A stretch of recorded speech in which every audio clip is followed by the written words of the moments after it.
Okay चलिए, तो हम लोग का क्या टॉपिक चल रहा है? चर्चा चल रही थी कुछ। हाँ, कहाँ पे थे? क्लास में तो नहीं हो तुम। बताओ अभी क्या चल रहा था टॉपिक हम लोग का? विद्रोह चल रहा था। विद्रोह हो गए थे? Yes sir. नेहरू रिपोर्ट और स्वराज पार्टी वगैरह सब हो गया। जिन्ना के बाद, हाँ जिन्ना को कैसे भूल सकते हो तुम लोग? उसको तो भूलना भी नहीं है, बदला तो उसी से लेना है। हाँ और क्या, बदला तो उसी से लेना है। सबको एक करके तो रखा था। कौन? एक करके। अच्छा हाँ सर, मैंने तो नहीं लगा था हमारा नेशन को मांग सकता है, गद्दारी तो नहीं हो रही। अभी तुम्हारी आंखें खुल आगे खुल जाएंगी। देखो देखो थोड़ा 30 के बाद की आंख खुलेगी ना। थोड़ा क्लास और देखो, अभी आंखें खुल जाएंगी। सर जिन्ना नेहरू रिपोर्ट के बाद में तो लाया उससे पहले ये सब शब्दों को यूज मत करिए। पगलाया था, बनाया था, है ना, ये सब मत यूज कर लेना वहाँ पे। अभी कर ले तो कोई बात नहीं। अभी सब जवान हो चलेगी।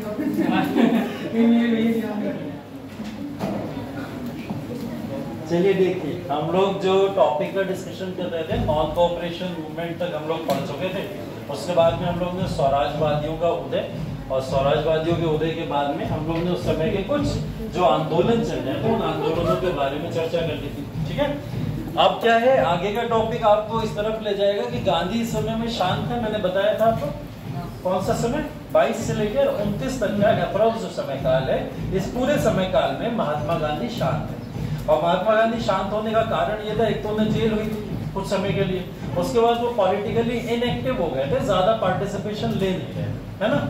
लेकिन क्या हुआ उसके बाद में, जब गांधी जी को वापस जरूरत लगी कि देश एक गलत दिशा में जा रहा है, जैसे स्वराज दल की स्थापना, और स्वराज दल की स्थापना ने देश को क्या करा था, फिर से विभाजित कर दिया था। कांग्रेस का प्रो चेंजर्स और नो चेंजर्स में बंटवारा, और कांग्रेस खुद एक मत के ऊपर नहीं थी, तो कांग्रेस का बंटवारा ये देश को और बांट देता। इस वजह से एक समस्या खड़ी हो गई थी।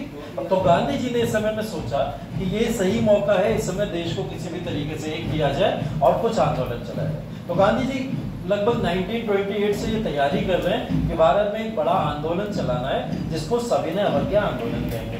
आज का टॉपिक हम लोग का बेसिकली वही है, सविनय अवज्ञा आंदोलन। लेकिन उसके इर्द गिर्द या चारों तरफ जो भी सारी की सारी कहानियां घूमती हैं, उन कहानियों को समझना बहुत जरूरी है, क्योंकि सीधे सविनय अवज्ञा आंदोलन नहीं स्टार्ट हो गया, उसके पीछे रीजंस, सर्कमस्टेंसेस और कई सारी सिचुएशंस रही होंगी, है ना। तो उनके बारे में चर्चा करनी है हम लोग को। तो यहाँ आपको दिख रहा है टॉपिक है लाहौर अधिवेशन 1929, है ना। तो लाहौर अधिवेशन 1929, वापस से जाते हैं थोड़ा सा, और हम लोग देखते हैं कि हम लोग ने चर्चा की थी साइमन कमीशन, है ना। साइमन कमीशन सब लोग जानते हो, साइमन कमीशन के बारे में हमने पढ़ा था। साइमन कमीशन या साइमन आयोग का विरोध भारत के अंदर क्यों हुआ? क्योंकि ये ऑल राइट कमीशन था, और इसने भारतीयों को वो राइट्स देने की बात ही नहीं की जो राइट्स भारतीय लगातार मांग रहे थे, है ना। तो उन अधिकारों की चर्चा नहीं हो रही थी। एक अधिकार देने की साइमन कमीशन ने पहल जरूर की थी, जिसका नाम था डोमिनियन स्टेटस। क्या नाम था? Dominion status. अगर आपसे कभी पूछा जाए डोमिनियन स्टेटस क्या साइमन कमीशन देने के पक्ष में था, तो हाँ था। उसने ये बात आके रखी थी कि हम आपको देंगे जो भी डोमिनियन स्टेटस है।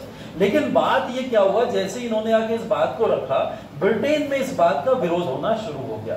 ब्रिटेन में इस बात का विरोध होना शुरू हो गया। उसके पीछे कारण भी मैं आपको बता चुका हूँ क्या कारण था। क्योंकि ब्रिटेन में क्या होने वाले थे इस समय, इलेक्शंस होने वाले थे।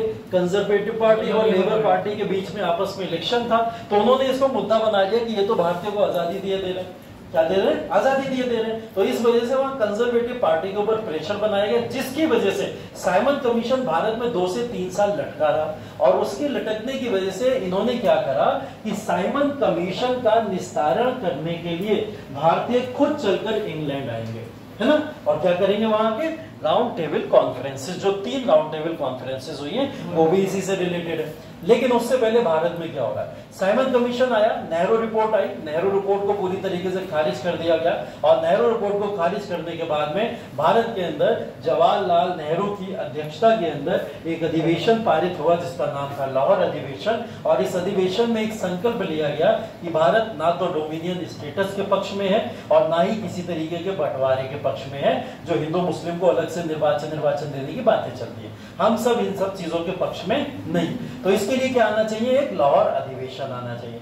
लाहौर अधिवेशन जब भारत के अंदर आया तो इस समय में समझ लीजिए ये नेहरू का सबसे बड़ा और सबसे पहला सेशन है जो कामयाब हुआ, और इस सेशन की आज तक चर्चा वैसे ही होती है जैसे उस समय में होती थी। ठीक है, इतना इंपॉर्टेंट इसको इसलिए माना गया क्योंकि इन्होंने अपना लक्ष्य जो निर्धारित किया था वो क्या था, पूर्ण स्वराज। ठीक है, पूर्ण स्वराज का ये जो लक्ष्य था ये बड़ा लक्ष्य है, और इस लक्ष्य का मतलब ये है कि कंप्लीट इंडिपेंडेंस भारत को चाहिए। कंप्लीट इंडिपेंडेंस की बात अभी तक भारत में नहीं होती थी, अगर होती थी तो बहुत हल्की फुल्की बात होती थी।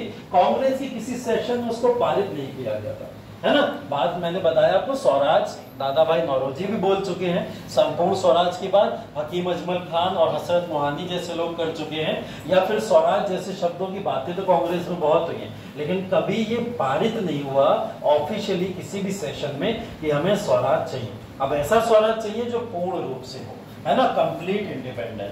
कंप्लीट इंडिपेंडेंस, स्वराज का मतलब आप लोग समझ लीजिए कि जो रूल है, पॉलिटिकल जो पावर है वो भी इंडियंस की होगी, पूरी की पूरी रूल इंडियंस का होगा, और संविधान भी किसका होगा, वो भी इंडियंस का ही होगा।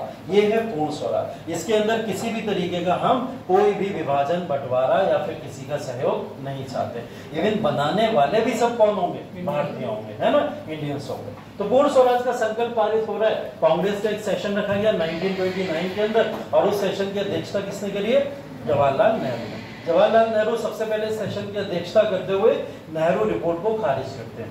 नेहरू रिपोर्ट कौन सी, वही नेहरू रिपोर्ट जो इनके पिताजी ने पारित की, मोतीलाल नेहरू। और मोतीलाल नेहरू ने इस रिपोर्ट को जब पारित किया था उसी समय से इसको लेकर विद्रोह शुरू हो गया था। विद्रोह करने वाले नेताओं के अगर मैं आपसे नाम पूछूं तो 2 नेता बताओगे आप जिन्होंने नेहरू रिपोर्ट को खुलकर विरोध किया था, सुभाष चंद्र बोस और जवाहरलाल नेहरू, है ना। अगर हमसे पूछा जाए तो ये इसका आंसर है। तो जवाहरलाल नेहरू और सुभाष चंद्र बोस इस रिपोर्ट का विरोध कर रहे हैं, और इस रिपोर्ट को आगे चल के कांग्रेस के सेशन का पारित कर दिया गया कि हम किसी भी तरीके की कोई नेहरू रिपोर्ट को नहीं मानते, हमारा लक्ष्य है पूर्ण स्वराज या कंप्लीट इंडिपेंडेंस। और कंप्लीट इंडिपेंडेंस कहते हुए यहाँ पे जवाहरलाल नेहरू ने इसी सेशन के बाद में 31 दिसंबर 1929 की रात में 12 बजे, है ना, क्या करा, रावी नदी के तट से भारत का पहली बार फ्लैग होस्ट कर दिया। ठीक है, भारत का पहली बार फ्लैग होस्ट कर दिया, मतलब तिरंगा फहरा दिया गया पहली बार 31 दिसंबर 1929 को। ये वो दिन था जिस दिन भारत ने पहली बार ब्रिटिशर्स के सामने अपना तिरंगा देश के लिए फहराया था कि आज से हम भारत को स्वतंत्र घोषित करते हैं। ठीक है, अब ये जो डेट है 31 दिसंबर, इस दिन जब झंडा फहराया जा रहा है तो इसी डेट को मान लिया गया था कि 1 जनवरी 1930 हो गया है।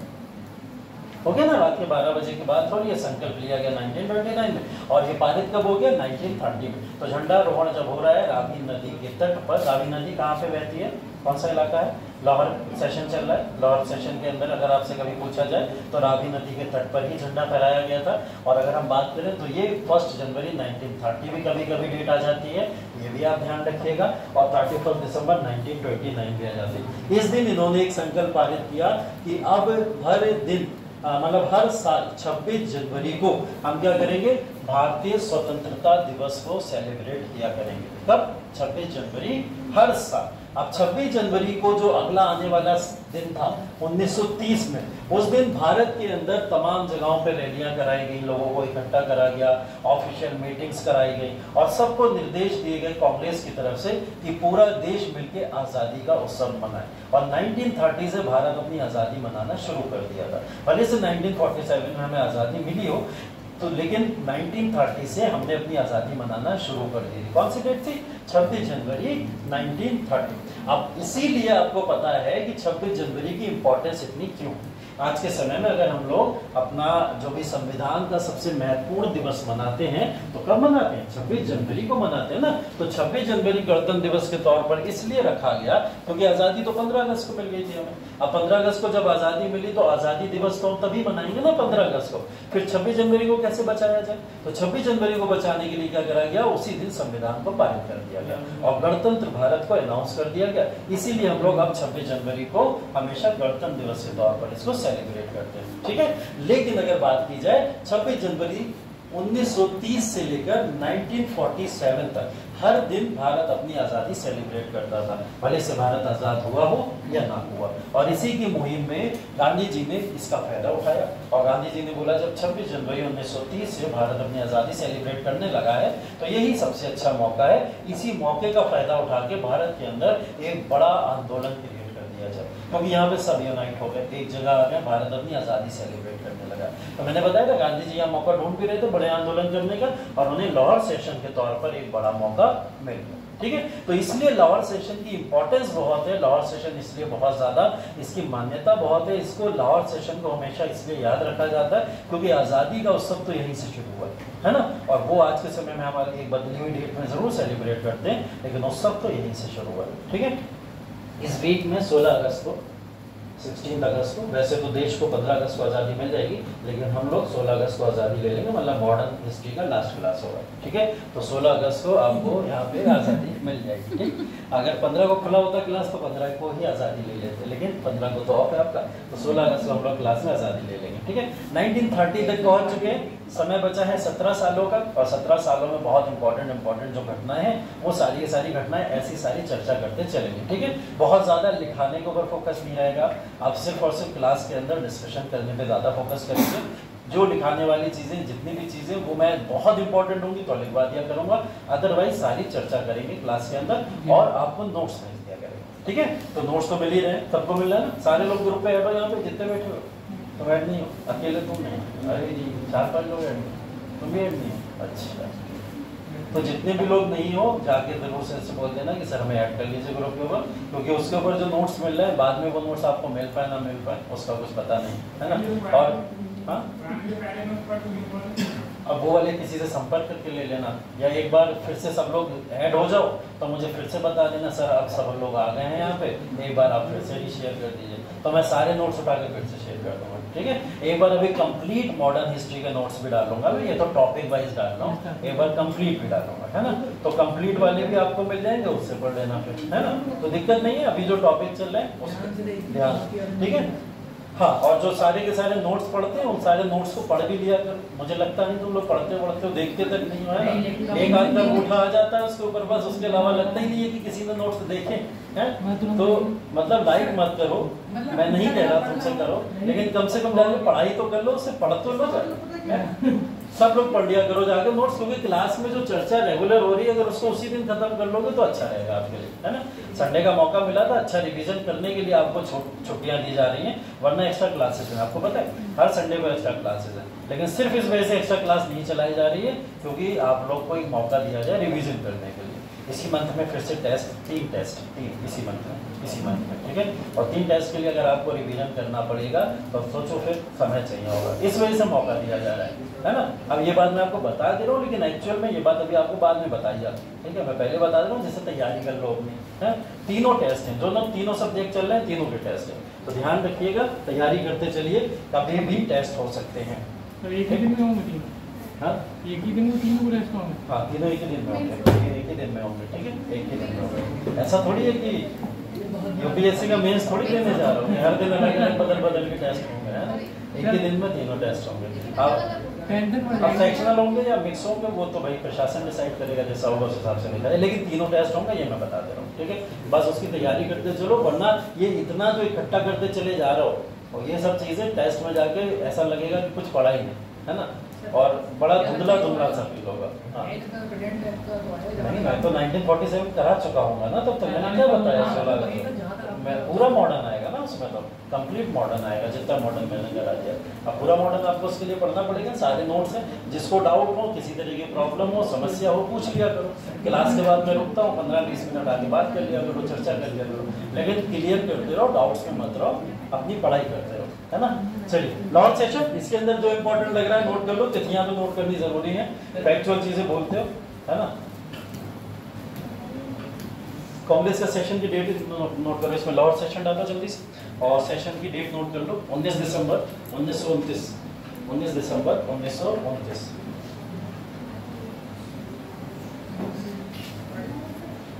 ठीक है।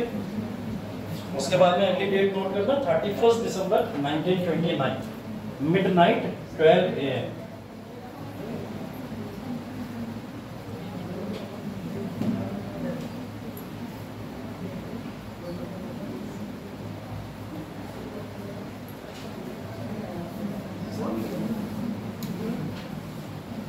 ठीक है, अगली डेट डाल लेना 26 जनवरी 1930 और डैश लगा के लिख देना स्वतंत्रता दिवस। मैं बता दे रहा हूँ क्या देखना तुमने।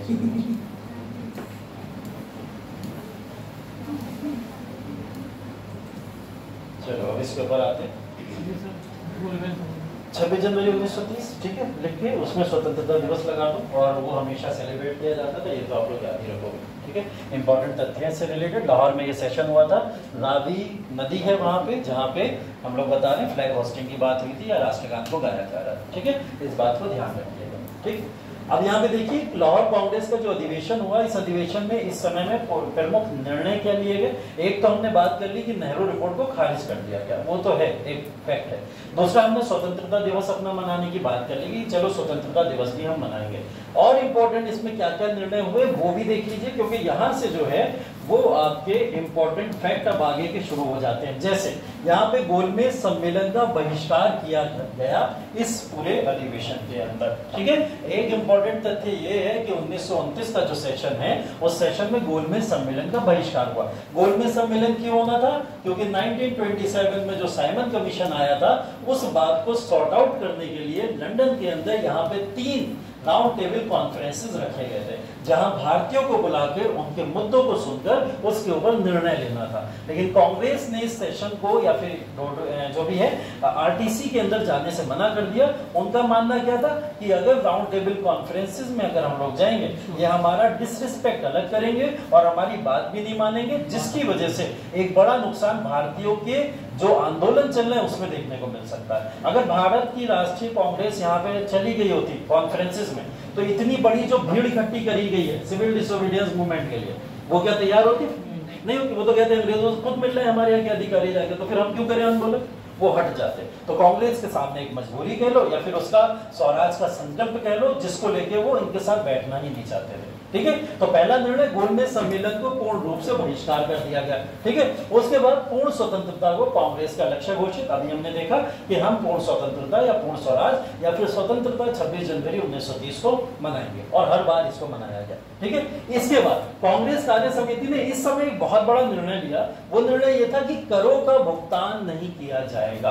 करों के भुगतान की बात अगर की जा रही है, इनकम टैक्स नहीं देंगे, ठीक है। किसी भी एग्रीकल्चर के ऊपर कोई टैक्स लगता है नहीं देंगे, कस्टम कोई ड्यूटी लगती है नहीं देंगे। मतलब अगर मैं बात करूं मिसलिनियस जितने भी टाइप के टैक्सेस होते हैं उन सारे टैक्सेस में जो भी पैसा ब्रिटिशर्स को जाता था उस सब के ऊपर भारतीयों ने रोक लगाई, ठीक है।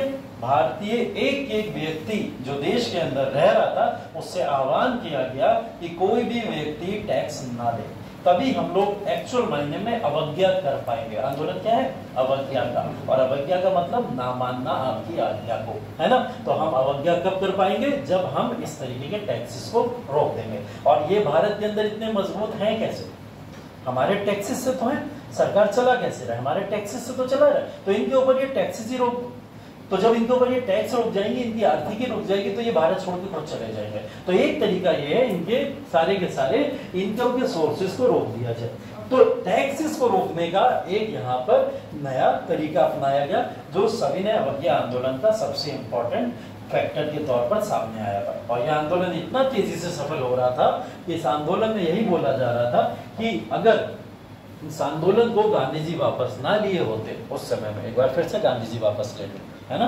अभी राउंड पीछे पड़े थे हम लोग, नॉन कॉपरेशन वापस लिया था, उसके पीछे बड़ी वजह थी। अभी इसको भी वापस लेंगे, इसके पीछे भी वजह बता दूंगा मैं। तो बोला गया कि गांधी जी इस आंदोलन को वापस ले लेंगे और इस आंदोलन को वापस लेने के बाद एक बहुत बड़ा हिस्सा भारत का ये मान चुका था कि अब हमें आजादी मिल चुकी, क्योंकि हम लोग 26 तारीख को स्वतंत्रता दिवस मना रहे हैं हर बार, है ना। और इसी का एक लोगों के अंदर नेशनलिज्म का कॉन्सेप्ट भी डेवलप हो चुका है कि आजादी तो मना ही रहे, अंग्रेजों को हमने आर्थिक रूप से रोक दिया, बस ऑफिशियल अनाउंस करके तो देश से जाना है, इतना ही तो बचा हुआ।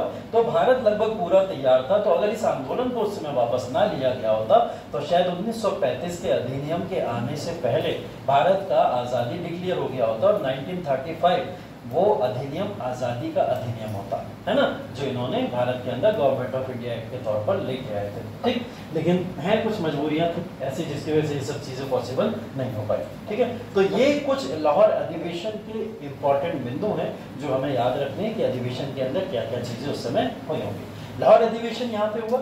लाहौर अधिवेशन के अंदर एक चीज और यहाँ पे हुई थी जो यहाँ पे मेंशन नहीं है, सिविल डिसोबीडियंस मूवमेंट के ऊपर चर्चा हुई और गांधी जी ने बोला हम भारत के अंदर एक बड़ा नमक सत्याग्रह चलाने जा रहे हैं। ठीक है, गांधी जी ने क्या बोला, हम भारत के अंदर एक बड़ा नमक सत्याग्रह चलाने जा रहे हैं और नमक सत्याग्रह खत्म होते ही हम भारत के अंदर क्या करेंगे, सिविल डिसोबीडियंस मूवमेंट को अनाउंस कर देंगे। ठीक है, ये बात यहाँ पे भी हुई थी जो एक लाहौर अधिवेशन का इंपॉर्टेंट बिंदु था। ठीक है, अब देखिए जनवरी 1930 तक लाहौर अधिवेशन का चल रहा है, पूरा का पूरा फैक्टर जो भी चल रहा है यहाँ पे। ठीक है, इसके कुछ ही समय बाद 1-2 महीने का समय लगा, गांधी जी ने इसको उपयोग करा और इसको एक बड़े आंदोलन में कन्वर्ट कर दिया। ठीक है, देखते हैं वो कैसे हुआ, इस चीज को आगे चल के आपको बताते हैं कि ये एक बड़ा स्वराज आंदोलन के तौर पर कैसे डेवलप हुआ। ठीक है, ये देखिए इस समय में जो वाइसराय हैं वो वाइसराय कौन है, लॉर्ड विलिंगडन है। हमको ये भी चर्चाएं धीरे धीरे करते रहना चाहिए जिससे आप लोग को कभी क्वेश्चन ऐसा भी पूछ लिया जाता है कौन से वाइसराय के समय में सिविल डिसोबीडियंस मूवमेंट चला, है ना। तो आपको पता होना चाहिए कि यहाँ पे लॉर्ड विलिंगडन है जो 31 से 36 तक की जितनी भी घटनाएं भारत के अंदर होंगी उस सब के दौरान भारत के वाइसराय रहे थे। इंपॉर्टेंट घटनाएं अगर देखोगे इस समय, यहाँ पे द्वितीय गोलमेज सम्मेलन और तृतीय गोलमेज सम्मेलन इसी का पार्ट है। ठीक है, लेकिन प्रथम गोलमेज सम्मेलन किसका पार्ट होगा, कौन था इससे पहले वाइसराय, लॉर्ड इरविन। ठीक है, इरविन थे, बताए थे पीछे भी आपको, इरविन इसके वाइसराय थे। यहाँ पे मैकडोनल्ड कम्युनल अवार्ड वही जिसको लेके B.R. अम्बेडकर जिद पे आ गए थे और गांधी जी ने यहाँ पे अनशन कर दिया था, है ना, उसको भी यहाँ पे दिखाया गया।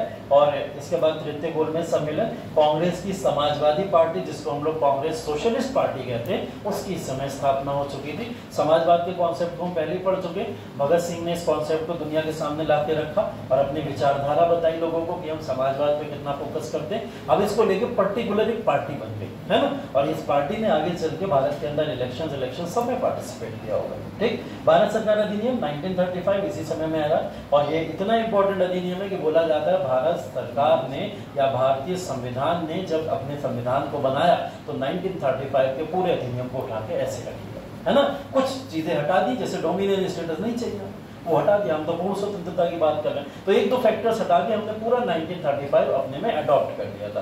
तो ये बहुत इंपॉर्टेंट अधिनियम है। ठीक है, पॉलिटी में आपको इसको पढ़ाया जाएगा। भारत से बर्मा का पृथक्करण, यार बर्मा और भारत को अलग कर दिया जाए, इसकी बात चल रही थी पहले से, 1919 में भी बात करी थी हमने इसकी, ये चर्चा चल रही है कि अलग कर दिया जाए, बट उस समय नहीं हो पाया, लेकिन यहाँ पे अलग हो गया। ठीक है, उसके बाद में यहाँ पे किसान सभा बन गई।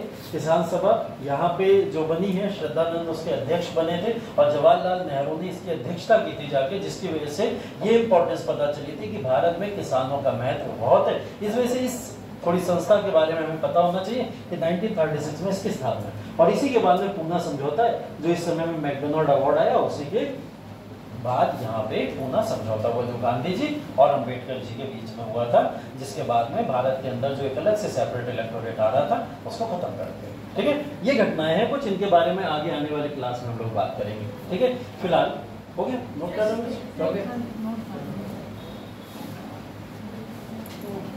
हो गया, बहुत जल्दी में रहते हो। आज ही सर समझा के गए, कुछ समझा के गए, क्या समझा के गए, क्या समझा भले ही नहीं पढ़ा। एक बात समझ आई कि जावेद का नाम जावेद का नाम है, जावेद की स्टोरी सबको याद है। अच्छी बात है।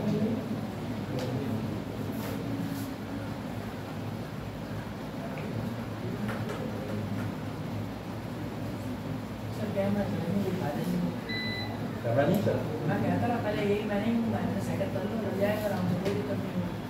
कोई बात नहीं, हो जाता है।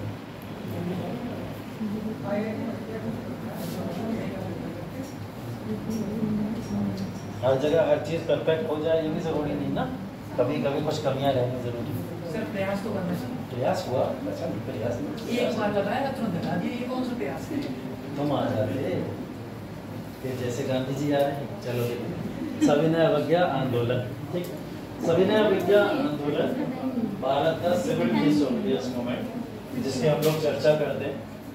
इस आंदोलन की भागीदारी में लगभग पूरा देश एकजुट हो गया था, है ना, और इस आंदोलन की भागीदारी में पूरे देश के एकजुट होने के पीछे के कारण अगेन फिर किसको बताया जाता है, महात्मा गांधी। ठीक है, जो आगे से लीड कर रहे हैं। महात्मा गांधी का जो ऐसा रूप है जो आप धोती कुर्ते में इनका रूप देख रहे हो, इस रूप को कभी बताओगे आप एक बैरिस्टर आदमी इस तरीके के रूप में कैसे आ गया?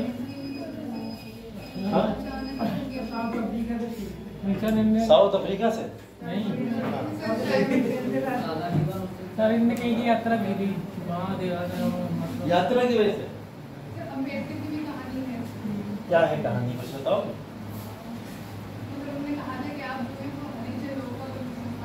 हाँ, जो दुख है, पीड़ा है दलितों की, वो आप नहीं समझ सकते।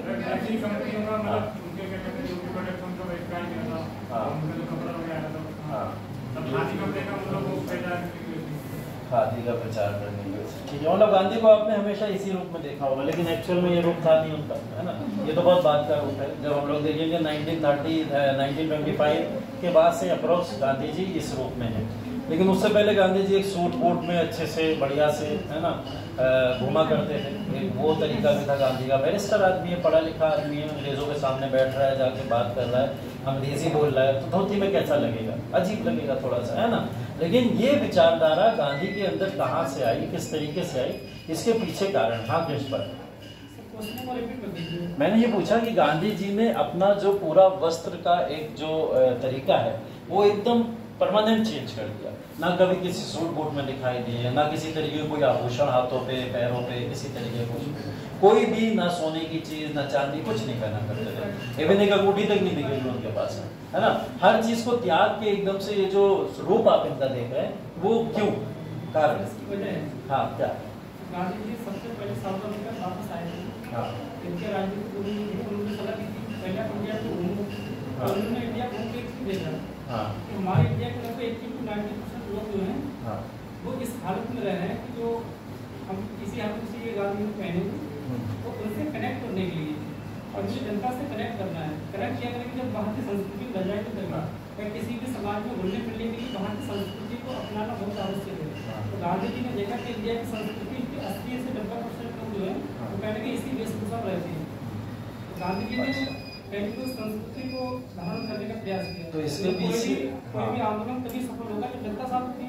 जनता साथ कब होगी? जब उसका विश्वास लेके आपको अभी बैरिस्टर बनते उनके मान लीजिए वकील कपड़े पहनते उनके ग्रामीण जनता गाँव के लोगों से नहीं जोड़ पाती।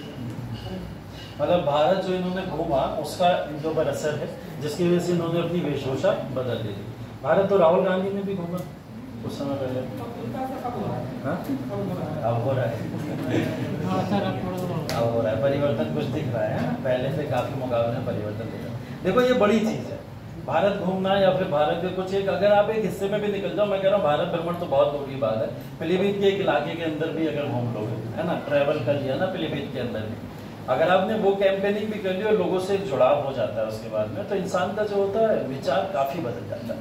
और वो विचार का असर जो होता है आपके हर बिहेवियर के ऊपर, रहन सहन के ऊपर और हर तरीके में पड़ता है। जैसे आपने बोला कि इनका जो भारत भ्रमण किया था उसकी वजह से परिदृश्य बदल गया, वो तो कारण है, ऐसा गांधी जी के मन में था। लेकिन उसके बाद में भी, भारत भ्रमण के बाद में भी उन्होंने तुरंत इस रूप को नहीं एक्सेप्ट किया, उसके बाद में भी समय लगा।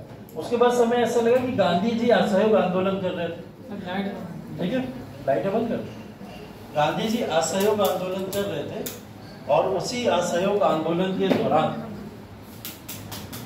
गांधी जी जब देश में घूम रहे थे, तो देश में घूमने के दौरान गांधी जी हर तरीके के व्यक्ति के साथ मिलते थे और उसी समय हरिजन सभा से लेकर तमाम सभाओं का उन्होंने यहाँ पे स्थापना करना शुरू कर दी। और जब ये स्थापना या स्थापित होना शुरू हुए तो गांधी जी के ऊपर एक क्वेश्चन मार्क लगना शुरू हो गया। गांधी जी पे ये क्वेश्चन मार्क लगता था कि आप किस तरीके से और किस बेसिस पे उन लोगों के दर्द को समझ सकते हो जो दर्द आपने कभी फील ही नहीं किया, महसूस नहीं किया, आपके ऊपर वो बीता नहीं है। ये क्वेश्चन मार्क उनके ऊपर अंबेडकर जी ने लगाया, जैसे अभी शायरा ने बताया था कि अंबेडकर जी ने उनसे एक क्वेश्चन पूछा था। वो ये था कि दलितों के बारे में जितना मैं फील कर सकता हूँ, जो मैंने बचपन से झेली हैं, जो चीजें, जो यातनाएं मेरे ऊपर हुई हैं, वो आपके साथ कभी नहीं हुई है। तो दलितों के दर्द को आप शायद नहीं समझ सकते, है ना।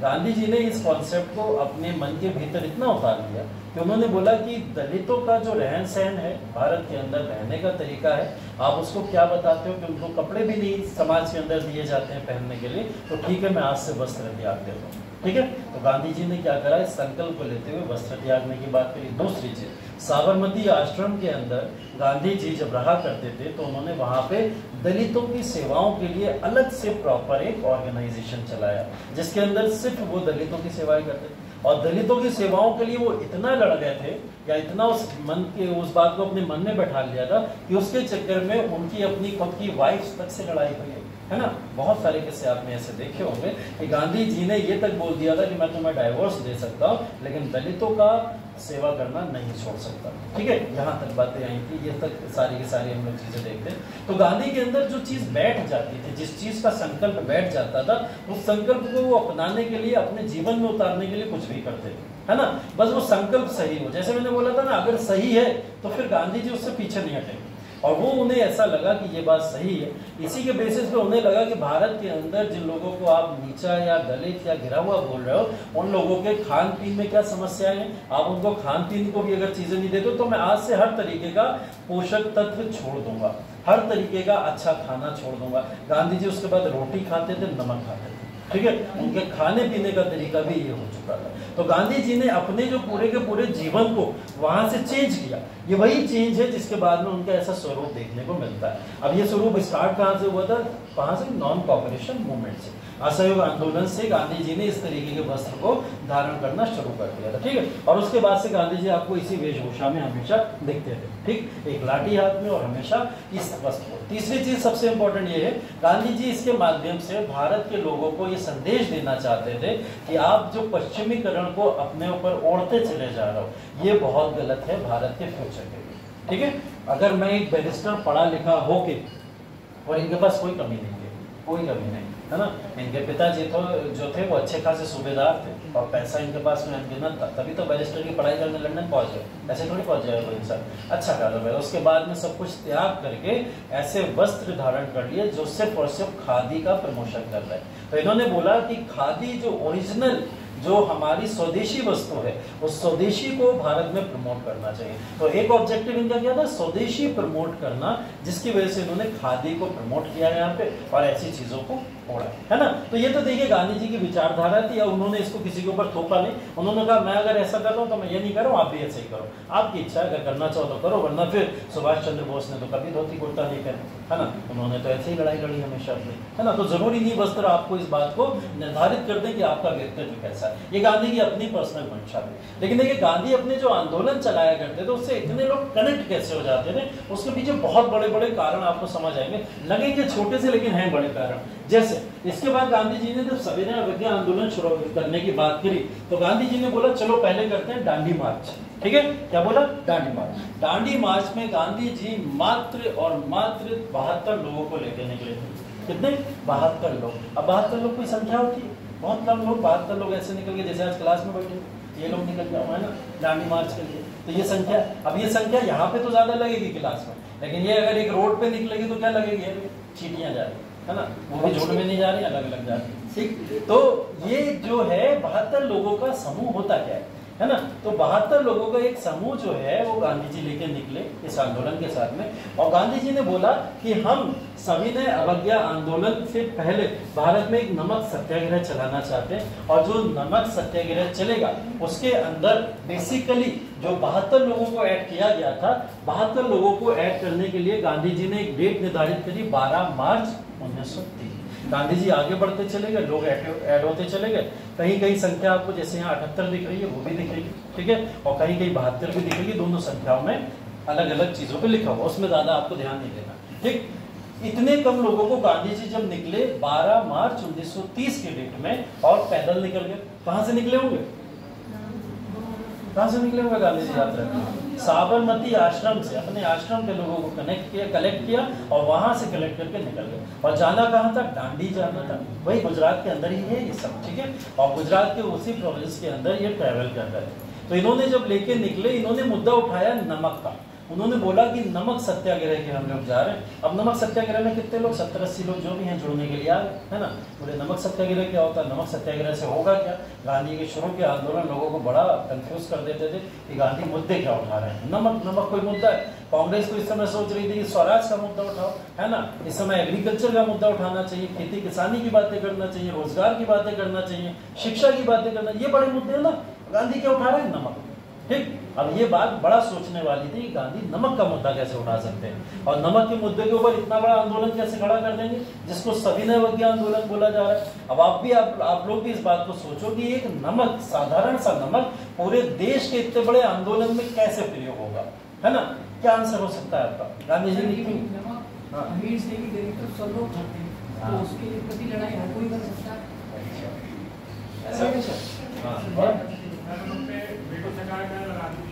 कर लगाती थी, कर तो सब पे लगाती थी वो, इनसे ज्यादा नमक से ज्यादा कर और गुड्स पे लगता था, लेकिन नमक एक मुद्दा है। हाँ, नमक भारतीय नहीं बना सकते थे। हाँ, ये तो बात सही है।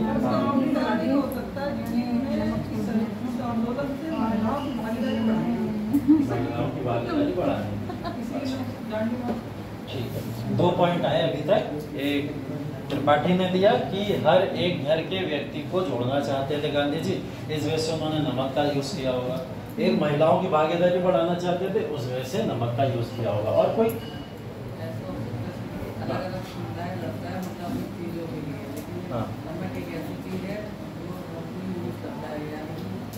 मतलब नमक एक वो शब्द है जो किसी समुदाय से नहीं जुड़ा है, किसी वर्ग से नहीं जुड़ा है। अगर किसानों का मुद्दा उठाते तो किसान आंदोलन चल जाता, है ना? अगर किसी कॉमर्स के मुद्दे को, ट्रेड के व्यापारी वर्ग के मुद्दे को उठाते तो व्यापारियों का आंदोलन चल जाता, या किसी भी ऐसे मुद्दे को उठाते तो हो सकता है वो वर्गीकरण हो जाता और किसी समुदाय में बढ़ जाता। वो जैसे खिलाफत में हुआ, मुस्लिम तो सारे जुड़ गए लेकिन कुछ वर्ग अलग होते चले गए वहां से, ऐसा हुआ। वो तो उन्हें असहयोग लाना पड़ा, वरना वो आंदोलन विफल हो जाता, है ना? तो क्या होता है कि गांधी जी यहाँ पे इतनी रिसर्च तो कर चुके हैं कि भारतीयों को जोड़ना कैसे। जब इन्होंने नमक मुद्दा उठाया था तो भारत का हर व्यक्ति हैरान था कि नमक से आप इतना बड़ा सत्याग्रह कैसे खड़ा कर दोगे, इतना बड़ा आंदोलन कैसे खड़ा। कारण एग्जैक्टली वही है, गांधी जी ने भी वही दिए जो आप लोग ने बोले। पहला कारण ये, हर घर का हर व्यक्ति, कोई ऐसा नहीं है जिसके घर में नमक यूज ना होता, हर घर में नमक यूज होता है। दूसरी चीज, हर नमक को यूज करने में महिलाओं की भागीदारी ज्यादा है। घर के अंदर राशन जब लेके आता है कोई व्यक्ति तो महिलाएं तो बताती नमक खत्म हो गया, है ना? वही तो बताती नमक खत्म है। ये असल में एक स्टीरियोटाइप है, होना नहीं चाहिए ऐसा। पुरुषों को भी खाना बनाना चाहिए, है ना? वो भी चीज होनी चाहिए, लेकिन एक स्टीरियोटाइप है, महिलाएं खाना बनाती हैं और वही चलता है, ठीक है? लेकिन ऐसी चीजें अगर हो रही है तो उसके पीछे एक विचारधारा ये थी कि महिलाओं का ज्यादा फोकस किसके ऊपर होता है? घर की किचन की वस्तुओं के ऊपर होता है। और किचन की वस्तुओं में से एक वस्तु ऐसे उठा लो जो हर महिला उसके अंदर अपना इंटरेस्ट दिखाए, ठीक है? क्योंकि घर के एक सिलेंडर के अंदर अगर आज प्राइस राइज होते हैं तो घर के पुरुषों से ज्यादा महिलाएं चिल्ला रही होती, होता ना ऐसा, है ना? जेब से पैसे भले से ना जाए लेकिन चलाएंगे कौन? महिलाएं चलाएंगे, ऐसा होता है। तो घर की जो यूज की डोमेस्टिक वस्तुएं जो होती हैं उसमें महिलाएं ज्यादा इंटरेस्टेड होती हैं और वो उसमें इंटरेस्ट लेके उसमें पार्टिसिपेशन अपना बढ़ा सकती है। तो जब उन्होंने नमक का मुद्दा उठाया होगा तो हर घर की हर महिला ने इस बात को बोला होगा कि गांधी ने मुद्दा सही उठाया है, हम लोग नमक में फालतू का पैसा क्यों खर्च करते हैं? नमक सस्ता होना चाहिए, नमक इतना महंगा क्यों हो रहा है? जो नमक की थैली 10, 20, 25 रुपए में आज के समय मिल जाती है, अगर उस समय की वैल्यू के हिसाब से लगाए तो वही थैली 50, 60 रुपए में उस समय में मिल रही है बिना मतलब के। नमक रोज का यूज का है और इतने महंगे नमक को हम खरीद क्यों रहे? उसके पीछे कारण ढूंढा गया। वो कारण ये था कि भारतीय जमीन के अंदर ही, भारतीय नदियों के अंदर ही नमक पैदा हो रहा है और उस नमक को पैदा कौन कर रहे हैं? भारतीय ही पैदा कर रहे हैं। उसके बाद में भी सारा नमक उठ के कहा जा रहा है अंग्रेजों के पास में जा रहा है और अंग्रेज उसी नमक को हमें बेच रहे हैं और बेचने के बाद उस पर हमसे टैक्स ले रहे हैं। मतलब हमारी ही जमीन, हमारा ही नमक और हम ही उस पर टैक्स दें। ये तो कुछ लॉजिकल बात नहीं। तो गांधी जी ने इस बात को उठाया और इस बात को समझा और इस बात को समझ के समाज के हर वर्ग से इसको कनेक्ट कर दिया।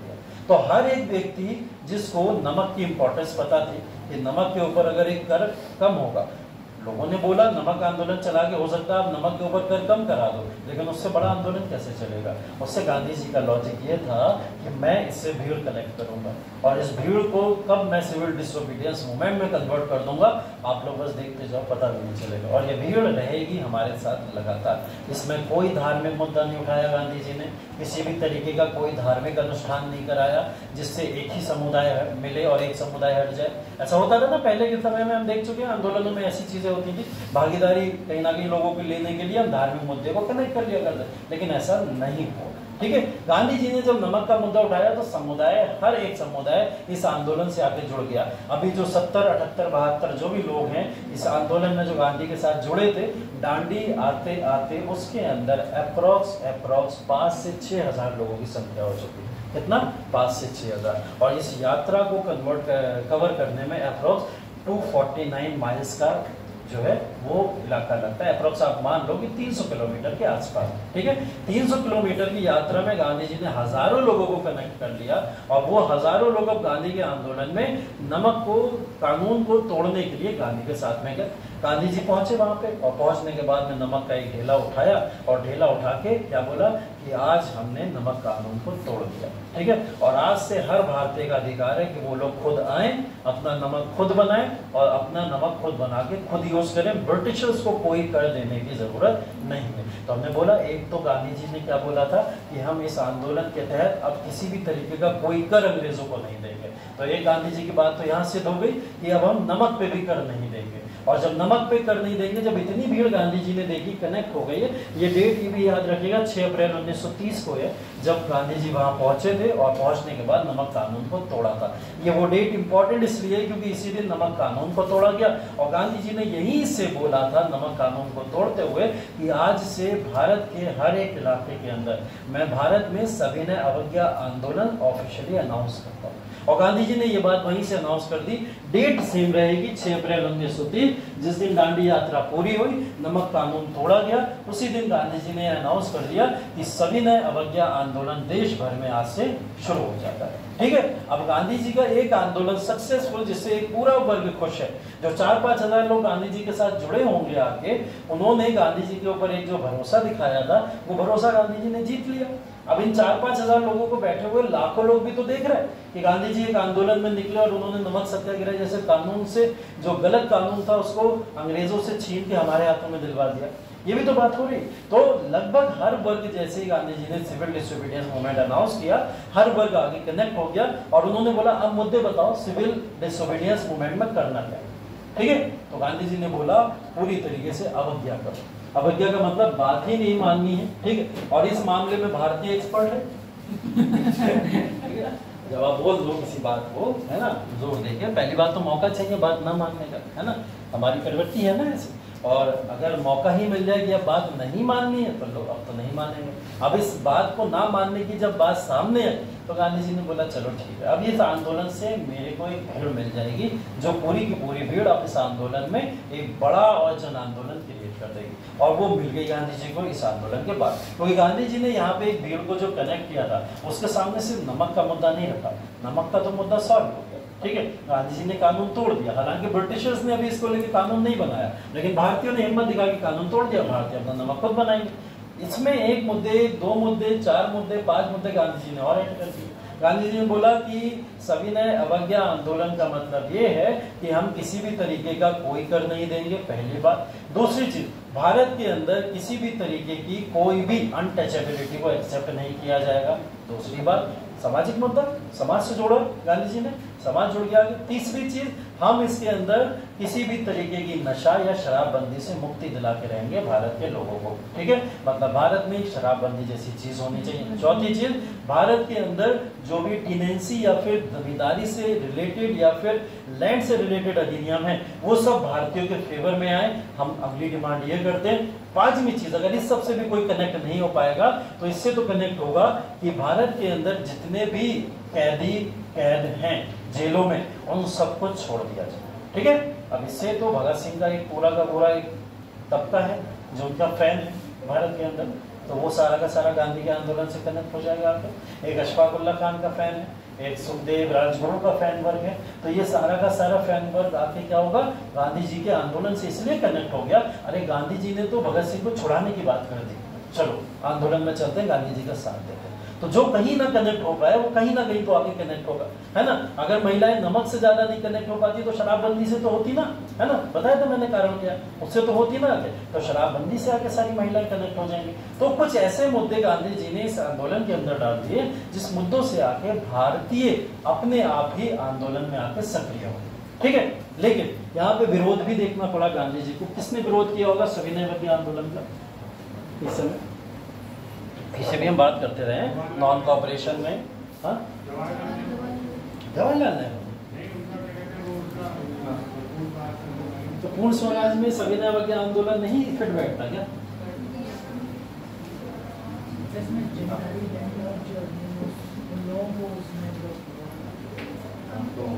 अच्छा, सविनय अवज्ञा आंदोलन देश भर का एक बड़ा आंदोलन है। इस आंदोलन में समाज का हर वर्ग आके पार्टिसिपेट कर रहा है, लेकिन अगेन फिर आंदोलन में कुछ एक अपोजिशन वर्ग रहता ही रहता है जो भारतीय ही थे और उन्होंने भारत में इस आंदोलन को विरोध भी किया होगा। ऐसा कौन सा वर्ग है, मैं ये पूछ रहा हूँ। हाँ, कौन बोला? गुड। मुस्लिम लीग तो है ना, एक संस्था चल रही है भारत के अंदर, एक अलग वर्ग चल रहा है, तो मुस्लिम लीग को कैसे बोल रहे है ना? मुस्लिम लीग एक है जिसने भारत के अंदर भारत के जो राष्ट्रवादी आंदोलन चलेंगे उसके अंदर अपना विरोध करना शुरू कर दिया, विरोध दर्ज कराना शुरू कर दिया। अगर सविनय अवज्ञा आंदोलन गांधी का आंदोलन है तो गांधी के आंदोलन के अंदर अगर बात ये नहीं हो रही है कि मुस्लिमों को यहाँ पे सेपरेट इलेक्टोरेट दिलाया जाएगा तो मुस्लिम लीग नहीं आएगी।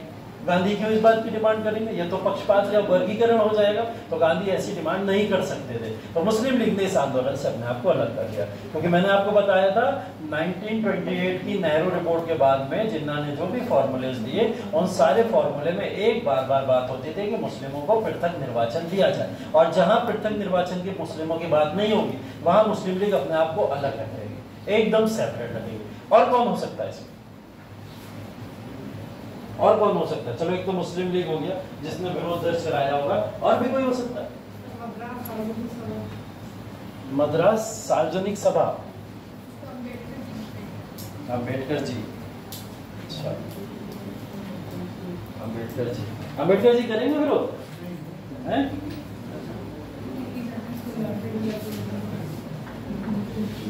बताओ क्या लगता है, कितने लोगों को लगता है सविनय अवज्ञा आंदोलन का अंबेडकर जी ने फेवर किया होगा? हर फेवर किया होगा, मतलब सपोर्ट किया होगा, किसी को नहीं लगता?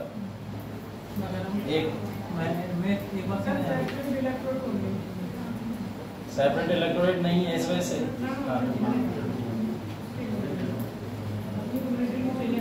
हाँ, तो इस वजह से नहीं किया होगा। अच्छा, मतलब सब। हाँ सर, गांधी जी की विचारधारा में भी उन्होंने कहा था कि जो वर्ग को उसी तरह रहने दीजिए और वर्ग के अनुसार काम बांटे जा सकते हैं। और वो जो भीमराव अम्बेडकर जी थे उन्होंने कहा था कि ये वर्ण जो है उसको खत्म कर देना चाहिए ताकि किसी प्रकार का दलित पर कोई भी अत्याचार ना हो सके, ताकि सभी पीपल आ सके।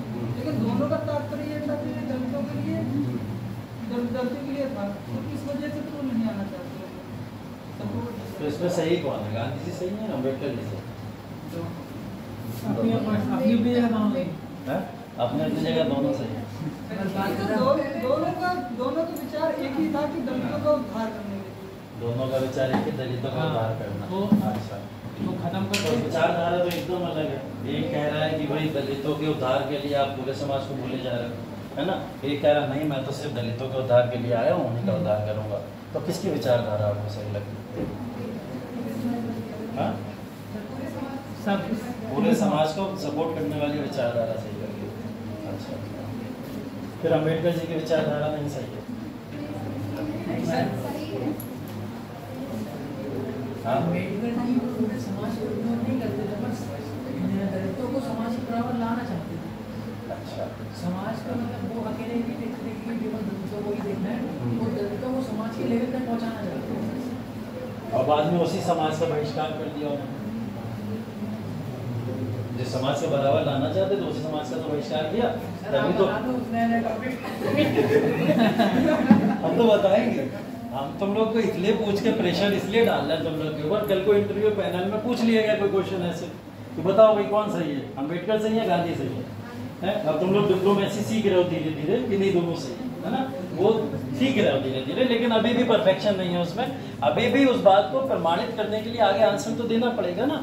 पहली बात तो दोनों को गलत नहीं कह सकते या किसी एक विचारधारा को सही या गलत नहीं ठहरा सकते। इस बात को अच्छे से ध्यान रखो। जब भी आप इस विचारधारा को पढ़ लो कभी किसी को गलत नहीं ठहरा सकते पूरे इतिहास के अंदर। एक समय को मैंने जिन्ना तक को सही ठहरा के बताया आपको, है ना? बताया ना? लेकिन बाद में उसके बाद में अभी अंधाधुन गालियां भी देंगे टाइम आएगा, ठीक? लेकिन एक समय की विचारधारा होती है ना। हर विचारधारा का कुछ सम्मान है और कुछ कहीं ना कहीं द्वेष भी होते हैं, उसके अंदर कुछ प्रॉब्लम होती है। देखिए दोनों की विचारधारा अपनी जगह उचित थी, ठीक थी, बस इसमें एक डिफरेंस है। गांधी जी ने जो समाज को देखा, वो समाज को ऐसा देखा कि अगर दलितों को अलग वर्ग करके अगर हम लोग डिकोड करने लगे कि ये दलित हैं, इनके लिए इतना रिजर्वेशन, ये दलित हैं, इनको इतना यहाँ पे हम लोग दे रहे हैं एजुकेशन में, ये दलित हैं, इनको यहाँ रोजगार दे रहे हैं, तो आप तो बोल बोल के दलित दलित दलित क्या कह के उसमें बंटवारा कर देते हो, बार बार बोल रहे हो, इस बात को जता रहे हो जा जाके, और जता जता के आप उनको क्या बता दे रहे हो कि ये दलित है। भाई इस बात को खत्म किया जा सकता था, इस बात को समाज में समान अधिकार सबको प्राप्त करके खत्म किया जा सकता था। अगर हम सबको बोले कि भाई ह्यूमन है, सब बराबर हैं और सबको बराबर का अधिकार मिलता है और सब बराबर के अधिकार के साथ में सब ह्यूमन है, तो वहां ना दलित आता, ना ब्राह्मण आता, ना किसी वर्ग विशेष की किसी चीज की चर्चा होती, ऐसा कुछ आता नहीं। ये एक विचारधारा है, ये सही भी हो सकती है, गलत भी हो सकती है, मैं ये नहीं कह रहा हूँ ये सही है, ये गांधी की विचारधारा है, ठीक है। लेकिन अम्बेडकर जी का भी सुन लो, उन्होंने क्या बोला कि एक वर्ग विशेष भारत में ऐसा है जिस वर्ग विशेष के साथ प्राचीन इतिहास के साथ अभी तक वो साक्ष्य हैं, जिसके अंदर देखा गया कि उनके साथ में उत्पीड़न हुए, उनको समाज में बहुत पीछे रखा गया, उनको समाज में कभी आगे आने नहीं दिया गया, कि अगर वो किसी नलके से पानी तक भरने जा रहे हैं तो उनके हाथ काट के फेंक दिए जा रहे हैं, अगर वो गलती से रामायण का पाठ सुन ले रहे हैं तो उनके कानों में शीरा डाल दे रहे हैं गरम गरम घोल के, जिससे कान फट जा रहे हैं। ऐसी सब यातनाएं झेल के एक वर्ग आगे आया। इस वर्ग को अगर आपको इक्वल अधिकार नहीं दिया गया या इसको अलग से सेपरेट दर्जा नहीं दिया गया तो ये वर्ग हमेशा इस सामान्य वर्ग से पीछे रह जाएगा। तो अंबेडकर जी का कहना था मैं खिलाफ में नहीं हूँ, जो सामान्य वर्ग है उसके एकदम डेवलपमेंट के खिलाफ में नहीं हूँ, लेकिन अप्रॉक्स ये जो वर्ग यहाँ पे है और एक वर्ग जो यहाँ पे, पहले मैं काम करना चाहता हूँ इस वर्ग पे, ये वर्ग कम से कम यहाँ ले आओ।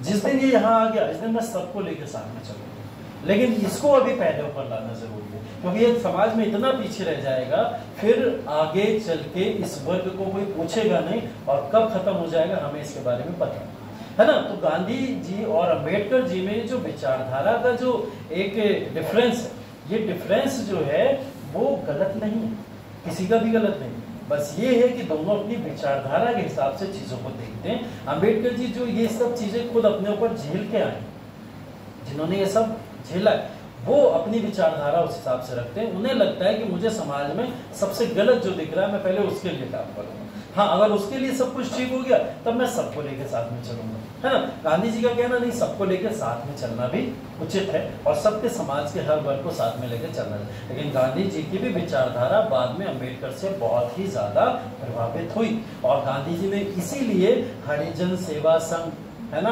दलित ऑर्गेनाइजेशन या ऐसे तमाम अलग से प्रणालियां या विभाग बनाए थे जिसके अंदर सिर्फ दलितों की सेवाएं की जाती थी। तो गांधी जी भी वहां प्रभावित दिखाई देते हैं इन सब चीजों से। तो देखिए विचारधारा किसी भी गलत नहीं है, अपनी अपनी विचारधाराएं जरूर है, लेकिन उसको समझना और सही तरीके से रखना जरूरी है। आप ये बिल्कुल नहीं कह सकते कि यहाँ पे गांधी सही है या यहाँ पे अंबेडकर सही है, कोई गलत नहीं, कोई सही नहीं। जब भी आप राष्ट्रवादी आंदोलन पढ़ते हो या राष्ट्रवादी आंदोलन की चुनौतियां पढ़ते हो, उन सब के अंदर हर एक क्रांतिकारी का अपना महत्व है, हर एक व्यक्ति का अपना महत्व है। आपको अंबेडकर हर जगह हटे हटे या दूर दिखाई क्यों देते हैं, उसके पीछे भी तो कारण है। यहाँ पे सिविल डिसोबीडियंस मूवमेंट में नहीं सपोर्ट कर रहे हैं, मैंने आपसे ये क्वेश्चन तो पूछा कि सिविल डिसोबीडियंस में अंबेडकर सपोर्ट कर रहे हैं या नहीं कर रहे हैं, नहीं कर रहे। अगर मैं आपको डायरेक्ट ये बात बता दूं नहीं कर रहा, आपके दिमाग के अंदर क्या बैठ जाता, अंबेडकर जी तो किसी आंदोलन में भी सपोर्ट करते हैं, जो देश हित का आंदोलन होता है उसमें विरोध करना शुरू कर देते हैं। तो एक गलत विचारधारा अंबेडकर जी के बारे में आपके मन में बैठ सकती है, इसलिए यहाँ पे स्पष्ट करना जरूरी है कि अंबेडकर जी की विचारधारा है क्या। अब अंबेडकर जी यहाँ पे समाज के लिए काम करे या दलितों के लिए काम करे, उनके लिए क्या जरूरी था, दलितों के लिए काम करना। और दलितों के लिए काम करने के लिए वो इस समय कहाँ है, ध्यान जा रहा है उनका राउंड टेबल कॉन्फ्रेंस में, क्योंकि वो राउंड टेबल कॉन्फ्रेंस में जाके सेपरेट इलेक्टोरेट मांगना चाहते थे दलितों के लिए। लेकिन गांधी जी यहाँ दलितों की बात ही नहीं कर रहे सिविल डिसोबीडियंस मूवमेंट में, तो जब बात नहीं कर रहे तो अंबेडकर जी ने अपने आप को इसलिए अलग हटा लिया, ठीक है। मुस्लिम लीग ने किसी रीजन से हटा लिया, अंबेडकर जी ने किसी रीजन से हटा लिया, इवन हिंदू महासभा ने भी इस आंदोलन से अपने आप को दूर रखा और इस आंदोलन में उसने भी पार्टिसिपेट नहीं किया, ठीक है, क्योंकि ये एक धार्मिक आंदोलन की प्रवृत्ति के तौर पर दिखाई ना दे, इस वजह से इसके अंदर पार्टिसिपेशन करना उचित नहीं था, ठीक है। तो ये आंदोलन इस तरीके से चला कि इस आंदोलन के अंदर किसी भी पक्ष का या किसी भी तरीके के कोई भी धार्मिक प्रभाव दिखाई नहीं देते, बस एक समुदाय के तौर पर एक समाज दिखाई देता है और वो समाज का ये सामाजिक आंदोलन है, ठीक है। अब इसके अंदर कोई भी विरोध करने वाला अगर आपको दिखे तो वो बुरा नहीं है, इस बात को ध्यान रखना, ठीक है। कोई भी आंदोलन हो, किसी भी तरीके का आंदोलन हो, अगर वो उसको विरोध कर रहा है या किसी चीज को गलत ठहरा रहा है तो आप उसके पीछे की पहले व्याख्या देखो, ठीक है। अभी आपको शायद हो सकता है गांधी जी आगे गलत लगने लगे, है ना, अभी हो सकता है, अभी गांधी जी अच्छे लग रहा, थोड़ी देर बाद हो सकता है गलत लगने लगे, थोड़ी देर बाद आप ही लोग कहोगे कि अच्छा खासा भगत सिंह को छुड़ा देते, इनके चक्कर में फांसी हो गई, ठीक है। अभी आप ही लोग कहोगे गांधी जी वहां बुरे लगने लगे, लेकिन वहां भी एक विचारधारा है, उसको भी स्पष्ट किया जाएगा, ठीक है। टेंशन ना लो, किसी भी व्यक्ति को गलत यहाँ से आप देख के नहीं जा पाओगे, है ना। जो भी यहाँ पे हम आंदोलन पढ़ेंगे या जो भी सत्याग्रह पढ़ेंगे, जो भी राष्ट्रवादी आंदोलन, जो भी चीजें देखेंगे आप, हर एक व्यक्ति की अपनी इंपॉर्टेंस लेके जाओगे, यही यूपीएससी की खासियत है।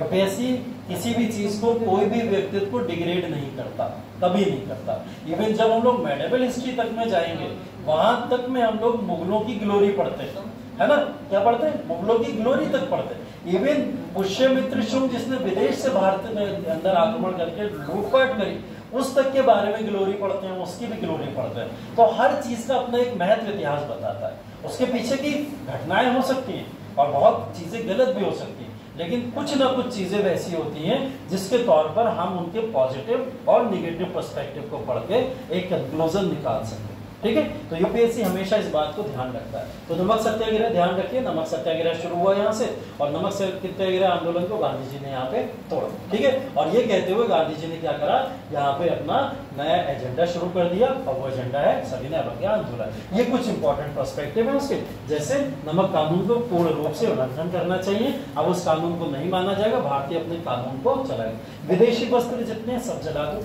विदेशी वस्त्रों को उपयोग नहीं करेंगे, किसी भी तरीके का कोई विदेशी वस्त्र यूज नहीं होगा। और गांधी जी अपने जो भी आंदोलन चलाते थे उसमें विदेशी वस्त्रों के अगेंस्ट में, विदेशी वस्त्रों के अगेंस्ट में ही रहते थे, है ना।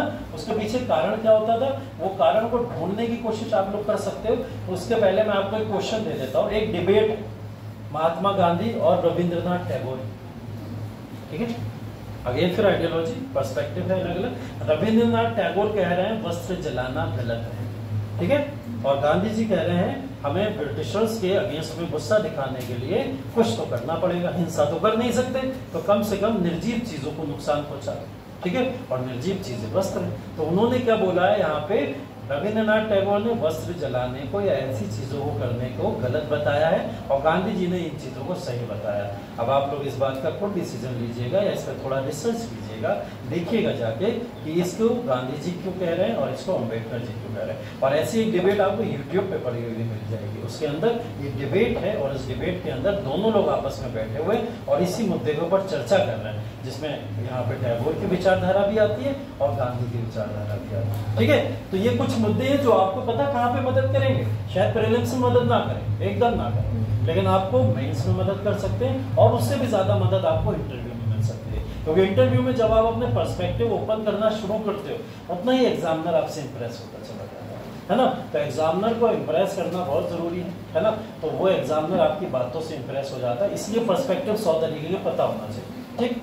चलिए, इसके बाद ये कुछ चीजें हैं, इसके अंदर ये है, देखिए, इसके बाद छात्रों को कॉलेज छोड़ देना चाहिए, ठीक है, और सरकारी कर्मचारी जो भी हैं उनको सब इस्तीफे दे देना चाहिए अब हर एक चीज से, ठीक है, चाहे कोई भी जॉब कर रहे हैं। इवन वकीलों तक को बोल दिया था प्रैक्टिस छोड़ दें, सारे के सारे वकील अपनी प्रैक्टिस छोड़ दें, जो भी अंग्रेजों के अधीन कोई भी कार्य कर रहा है, कोई भी जॉब कर रहा है, वो सारे अपनी जॉब छोड़ के चले जाए, ठीक है। और वस्त्रों को त्याग दें, जितने भी विदेशी वस्त्र हैं उनको त्याग दिया जाए, सिर्फ खादी का प्रयोग किया जाए। अगला, महिलाओं को शराब आदि की दुकानों पर धरना देना चाहिए।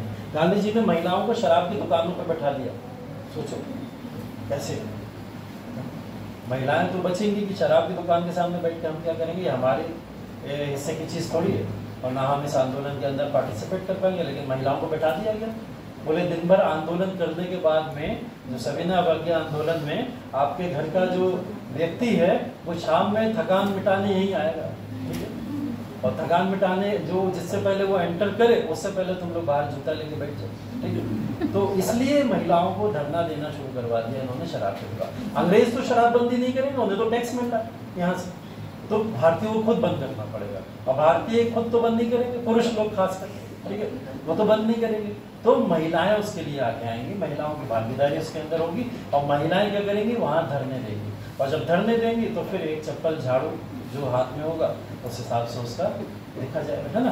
तो इस तरीके से महिलाएं धरने दिया करती थी, गांधी जी ने महिलाओं को आंदोलन में इस तरीके से लगा दिया। जिसके बाद में गांधी जी का भी इससे पता फायदा क्या था, गांधी जी का फायदा इससे ये था कि आंदोलन में मैंने जिन पुरुषों को बुलाया, अगर वो पुरुष दारू पी के आंदोलन के अंदर आना शुरू हो गए तो वो आंदोलन नहीं बचेगा, है ना, वो आंदोलन नहीं बचेगा। और उस आंदोलन के अंदर पहली चीज तो जो हमारा सिद्धांत है नशा मुक्ति वाला, वही खत्म हो जाएगा, है ना, वो सब। क्योंकि आंदोलन के अंदर ज्यादातर लोग इसी तरीके के गांधी जी को दिखाई देने लगे थे, तो उन्होंने क्या करा, मैं आंदोलन में भीड़ तो इकट्ठी कर ले रहा हूँ, लेकिन इस आंदोलन में शराबी लोग ज्यादा आके बैठ जाते हैं। तो इस आंदोलन को समेटा कैसे जाए, महिलाओं को ड्यूटी पे लगा दिया जाए कि ये लोग क्या करें, शराबबंदी की मुहिम को स्टार्ट करें। तो ये देखिए सविनय अवज्ञा आंदोलन की सारी कोशिशें हैं। अगर इसकी महत्व की बात करें तो महत्व के अंदर गांधी जी ने क्या करा था, इस आंदोलन को चलाने से पहले गांधी जी ने बोला था अंग्रेजों से कि हम आपको एक फॉर्मूला देते हैं, जैसे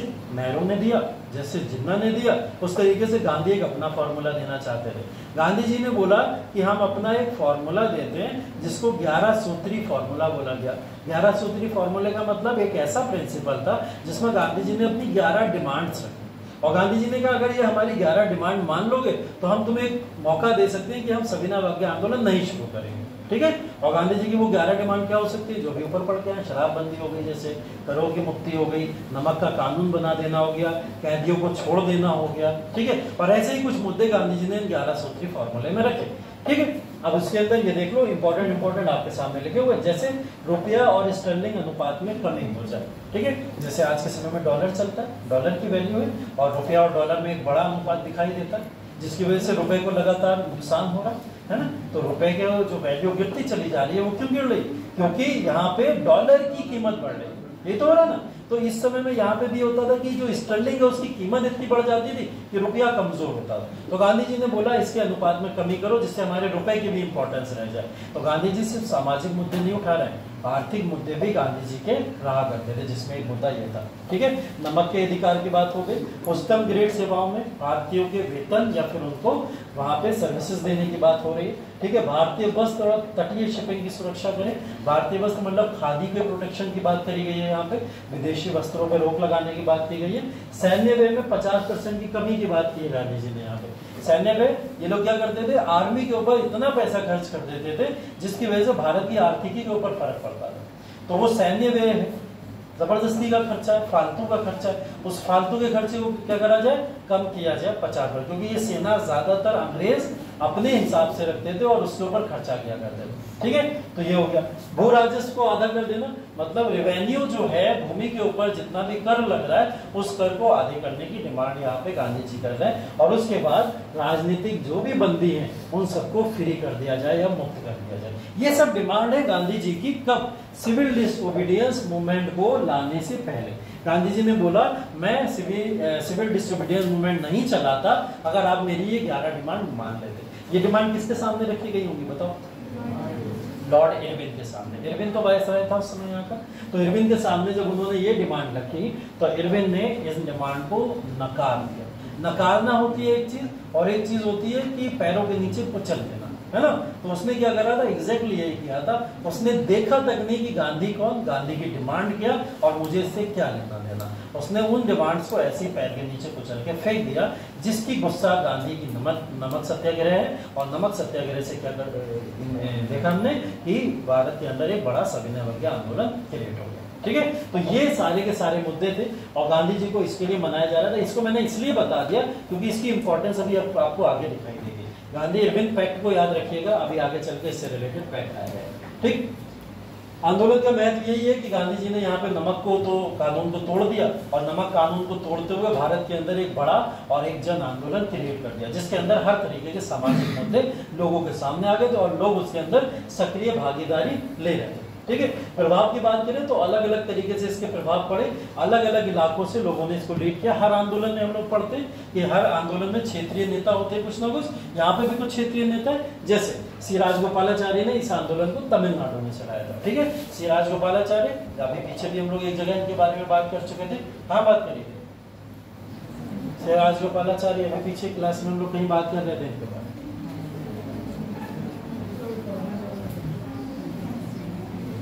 हाँ कहीं तो बात कर रहे थे स्वराज पार्टी में।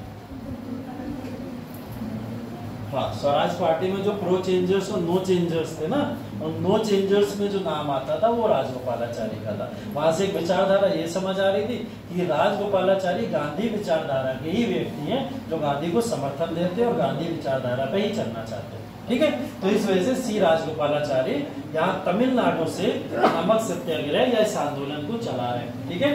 इसके बाद में वायकाम सत्याग्रह इसको बोला गया केरल के इलाके में, मालाबार आलाबार का जो तट पड़ता है उस तट के अंदर इसको वायकाम सत्याग्रह के नाम से जाना जाता था। कभी कभी पूछा जाता है वायकाम सत्याग्रह क्या था। वायकाम सत्याग्रह किसको बोला जाता है? नमक सत्याग्रह आंदोलन को ही बोला जाता है। जो साउथ के अंदर आंदोलन चल रहा था इसी को वायकाम सत्याग्रह बोला जाता है। और ये आंदोलन एक जगह नहीं चला है, अलग अलग इलाकों में चला है। जैसे यहाँ पे कई सारे इलाकों के नाम लिखे, इंपॉर्टेंट नेता इसमें आपके लिए इंपॉर्टेंट है, ठीक है। जैसे यहाँ पे सरोजनी नायडू, ठीक है, या इमाम साहब और मनीलाल। मनीलाल गांधी जी के पुत्र थे, मनीलाल गांधी ये गांधी जी के पुत्र थे। ये भी इस समय गांधी जी के आंदोलन में आके सक्रिय हो गए, ठीक है। तो इन्होंने भी क्या करा था, धरसना साल्टबर्ग पे इस समय हमला किया और हमला करते हुए छापा मारा। छापा मार के मतलब क्या देखना चाहते थे? ये देखना चाहते थे कि अंग्रेज अभी भी तो नमक नहीं बनवा रहे हैं भारतीयों से, और अगर बनवा रहे हैं तो उसका बहिष्कार किया जाए, ठीक है। तो इस वजह से यहाँ पे इंपॉर्टेंट जो लीडर्स हैं उनके नाम आप लोग को याद रखने। जैसे पहला नाम राजगोपालाचारी का बताया, वो कहाँ से लीड कर रहे हैं? तमिलनाडु से। वायकाम इसको कहाँ बोला जाता है? साउथ के आंदोलन के तौर पर, या मालाबार तट में वायकाम आंदोलन के तौर पर जाना जाता है। अदर इंपॉर्टेंट लीडर्स इसमें सरोजनी नायडू, इमाम साहब और मनीलाल गांधी, ठीक है। इसके बाद में पेशावर, जिसको पख्तून का इलाका बोला जाता है, बेसिकली कहाँ का? कश्मीर का, पाकिस्तान का ये पूरा इलाका था। NWFP बोला जाता था इसको। इस पूरे इलाके में एक व्यक्ति है जिसका नाम है खान अब्दुल गफ्फार खान। ये व्यक्ति यहाँ से लीड कर रहा है इस आंदोलन को, और इसको इनके जो भी आंदोलन का तरीका था, जिस तरीके से आंदोलन चलाते थे, उन तरीके से इनको फ्रंटायर गांधी भी बोला जाता था। मतलब सीमांत गांधी की उपाधि दी जाती थी किसको? खान अब्दुल गफ्फार खान को। ऐसा बोला जाता था भारत में अगर कोई दूसरा गांधी है तो वो कौन है? खान अब्दुल गफ्फार खान। क्योंकि ये आंदोलन को जिस तरीके से चला रहे थे, NWFP मतलब वो उत्तर पश्चिम का जो इलाका है, पूरा पाकिस्तान, पेशावर, लाहौर या जम्मू कश्मीर का जो भी इलाका है, उस इलाके के अंदर ये इस आंदोलन को गांधीवादी नीतियों से चला रहे थे, अहिंसा के तौर पर चला रहे थे, जिस वजह से इनको एक नाम दिया गया था, क्या? सीमांत गांधी। इसके लिए इन्होंने वहां पे नमक सत्याग्रह चलाने के लिए एक समूह बनाया था, जिस समूह को इन्होंने नाम दिया था खुदाई खिदमतगार। क्या नाम दिया था? खुदाई खिदमतगार। और उसकी एक ड्रेस रख दी थी। बोले सारे आंदोलन में जितने भी लोग आके जुड़ेंगे इस आंदोलन से, उनकी एक ड्रेस है, और वो ड्रेस थी रेड शर्ट, ठीक है। मतलब लाल कुर्ती आंदोलन के नाम से भी फिर इसको जाना गया। तो इस आंदोलन के नए नए नाम है ना। आंदोलन को इस तरीके से जाना जाता है, सीमांत गांधी आंदोलन के तौर पे जाना जाता है, नमक सत्याग्रह पेशावर के तौर पे जाना जाता है, और ये भी जाना जाता है खान अब्दुल गफ्फार खान के आंदोलन के तौर पर जाना जाता है। इसको बोला जाता है कि लाल कुर्ती आंदोलन कौन सा है, इसी को बोला जाता है खुदाई खिदमतगार आंदोलन कौन सा है। ये सब आंदोलन किससे रिलेटेड है? खान अब्दुल गफ्फार खान से, जो NWFP में इसको चला रहे, ठीक है। नाम नोट हो गए सारे? ठीक है, इंपॉर्टेंट नाम सारे नोट,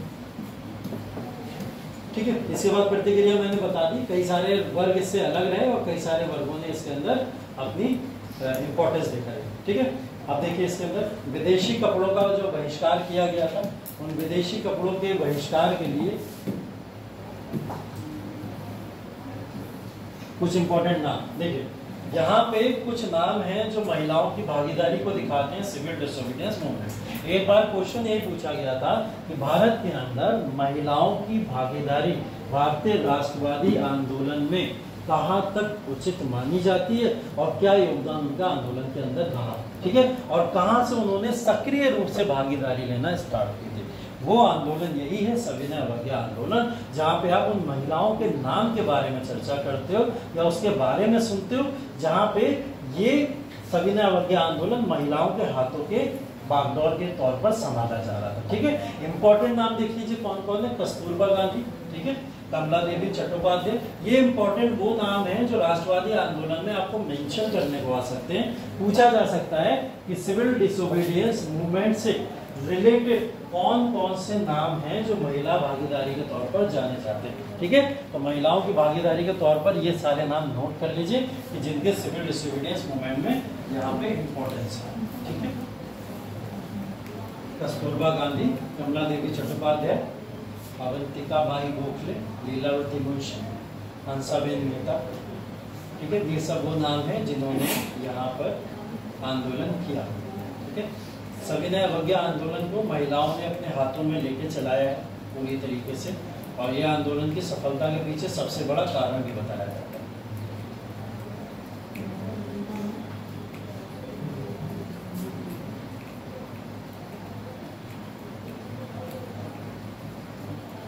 ठीक है, अब जितने भी कानून अंग्रेजों ने भारत के अंदर बनाए थे, अवज्ञा का मतलब तो कानून तोड़ना भी होता है ना, तो कानून भी तोड़े जाएंगे।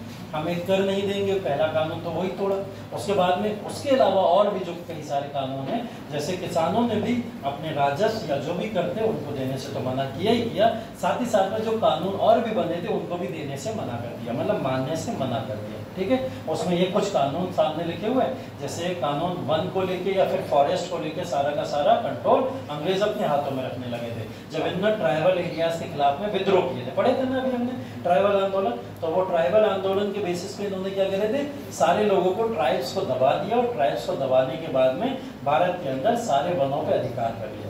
तो उन अधिकार के बाद में सारे कानून इनके हाथों में थे।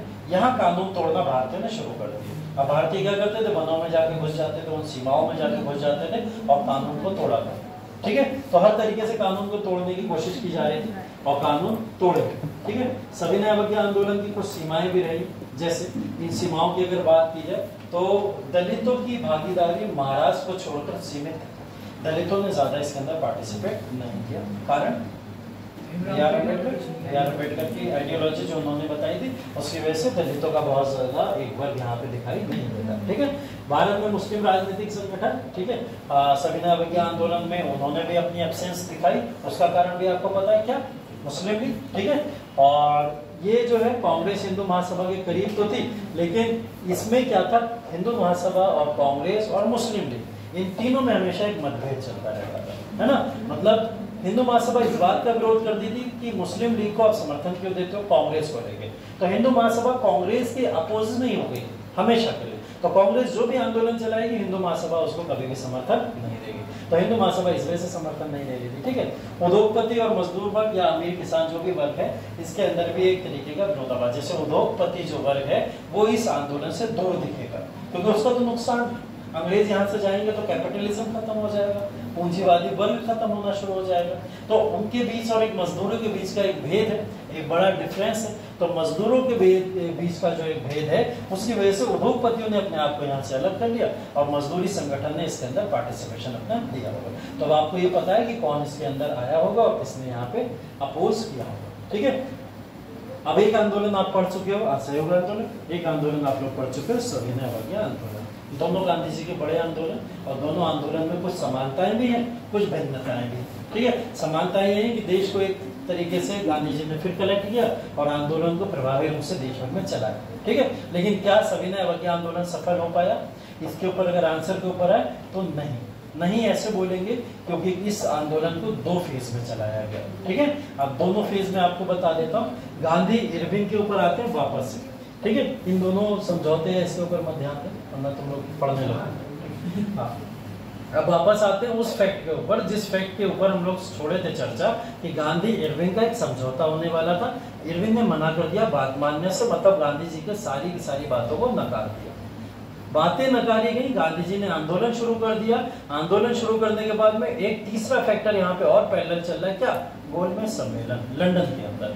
लंदन में गोलमेज सम्मेलन में कांग्रेस ही नहीं जा रही है, तो फिर बात कैसे हो भारत के मुद्दे की, नहीं हो सकती ना बात उसके मुद्दे की। अब यहाँ पे क्या हुआ, 1930 के अंदर प्रथम गोलमेज सम्मेलन हुआ। ठीक है, अब इस बात को ध्यान से देखिए कि 1930 में यहाँ पे क्या हुआ, पहला राउंड टेबल कॉन्फ्रेंस हुआ।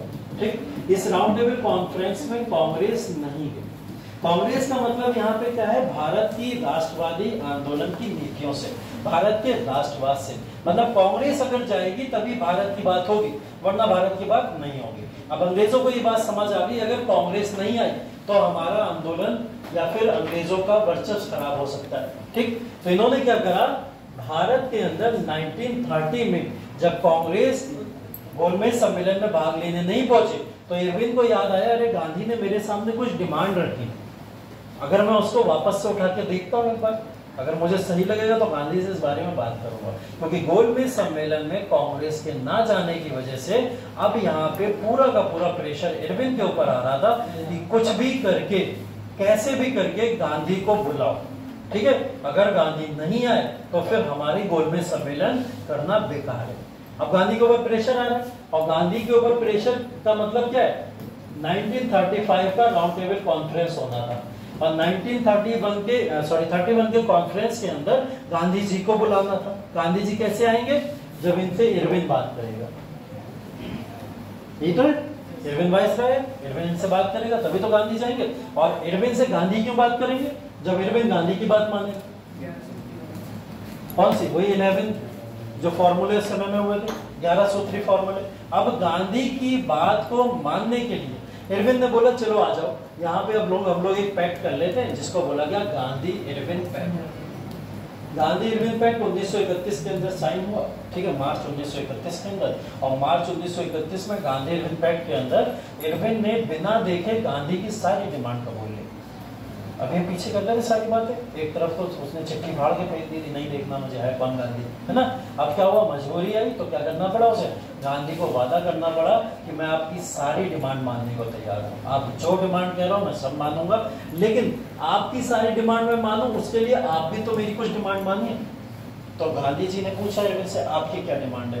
पहली डिमांड थी इसकी कि सिविल डिसोबीडियंस मूवमेंट अभी समाप्त कर दो, पहला।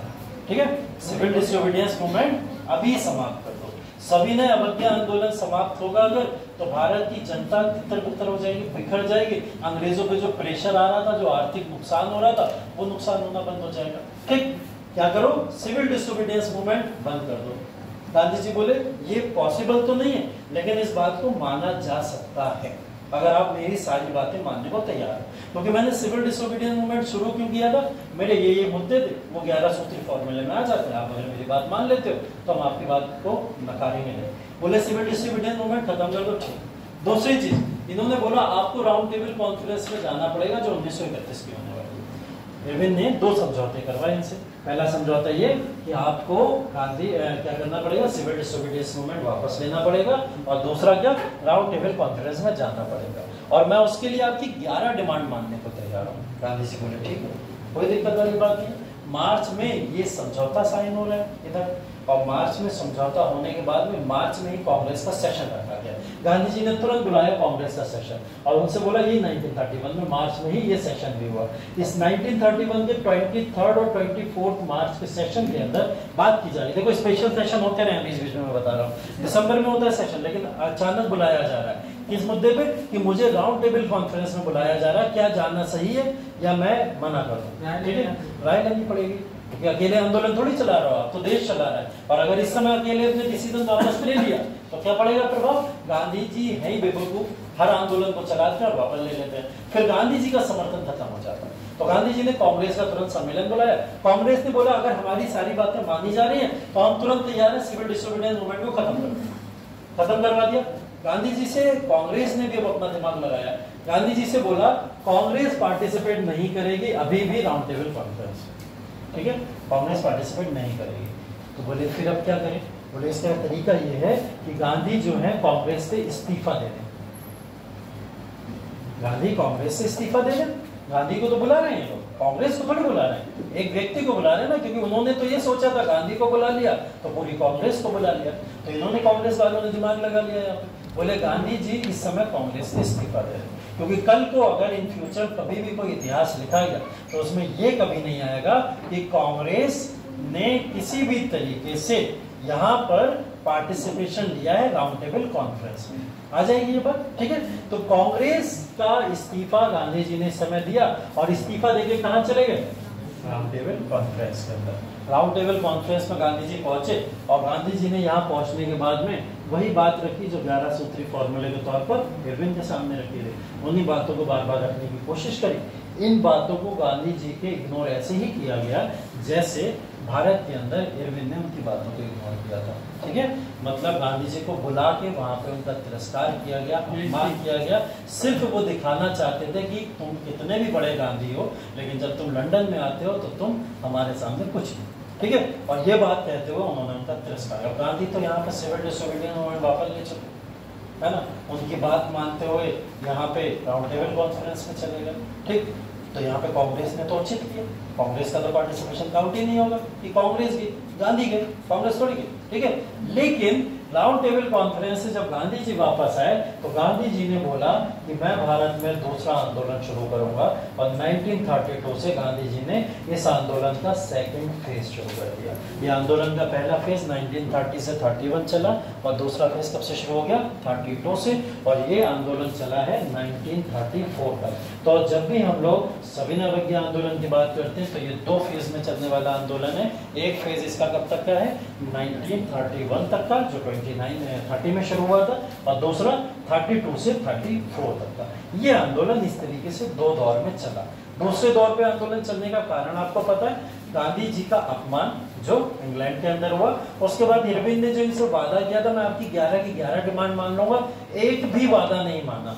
राजनीतिक कैदियां तो छोड़ दो, दूर की बात है, उन्होंने किसी कैदी को नहीं छोड़ा और अलग से फांसी दे, ठीक है। भगत सिंह, सुखदेव, राजगुरु को फांसी का भी समय है। इसके लिए गांधी जी को काले झंडे तक दिखाया गया और गांधी जी को बोला गया कि आपके डिसीजन की वजह से ये सब हुआ, अगर आप चाहते तो आप बचा सकते, आपने बचा नहीं चाहा। गांधी जी को इस समय काले झंडे तक दिखाएगा। गांधी जी का भारत में विरोध शुरू हो गया। इस विरोधाभास की नीति के अंदर गांधी जी ने भारत के अंदर एक नया आंदोलन 1932 में सविनय अवज्ञा आंदोलन शुरू किया। दूसरा फेज बहुत इंपॉर्टेंट नहीं है, इस फेज के अंदर गांधी जी फिर वही सब बातें कर रहे होंगे और लोग उनसे कुछ आके कनेक्ट हुए और कुछ लोगों ने अपने आप को दूर कर दिया, बोले हम गांधी जी के किसी आंदोलन से अब अटैच नहीं हो सकते क्योंकि कल नहीं पता ये किस आंदोलन को वापस ले ले। इस बात को लेके कई लोगों ने अपने आप को अलग कर लिया। तो 2 फेज चले गांधी के आंदोलन के इस समय, सविनय अवज्ञा आंदोलन के, और दूसरा फेज 1934 में अपने आप ही खत्म हो गया। क्यों?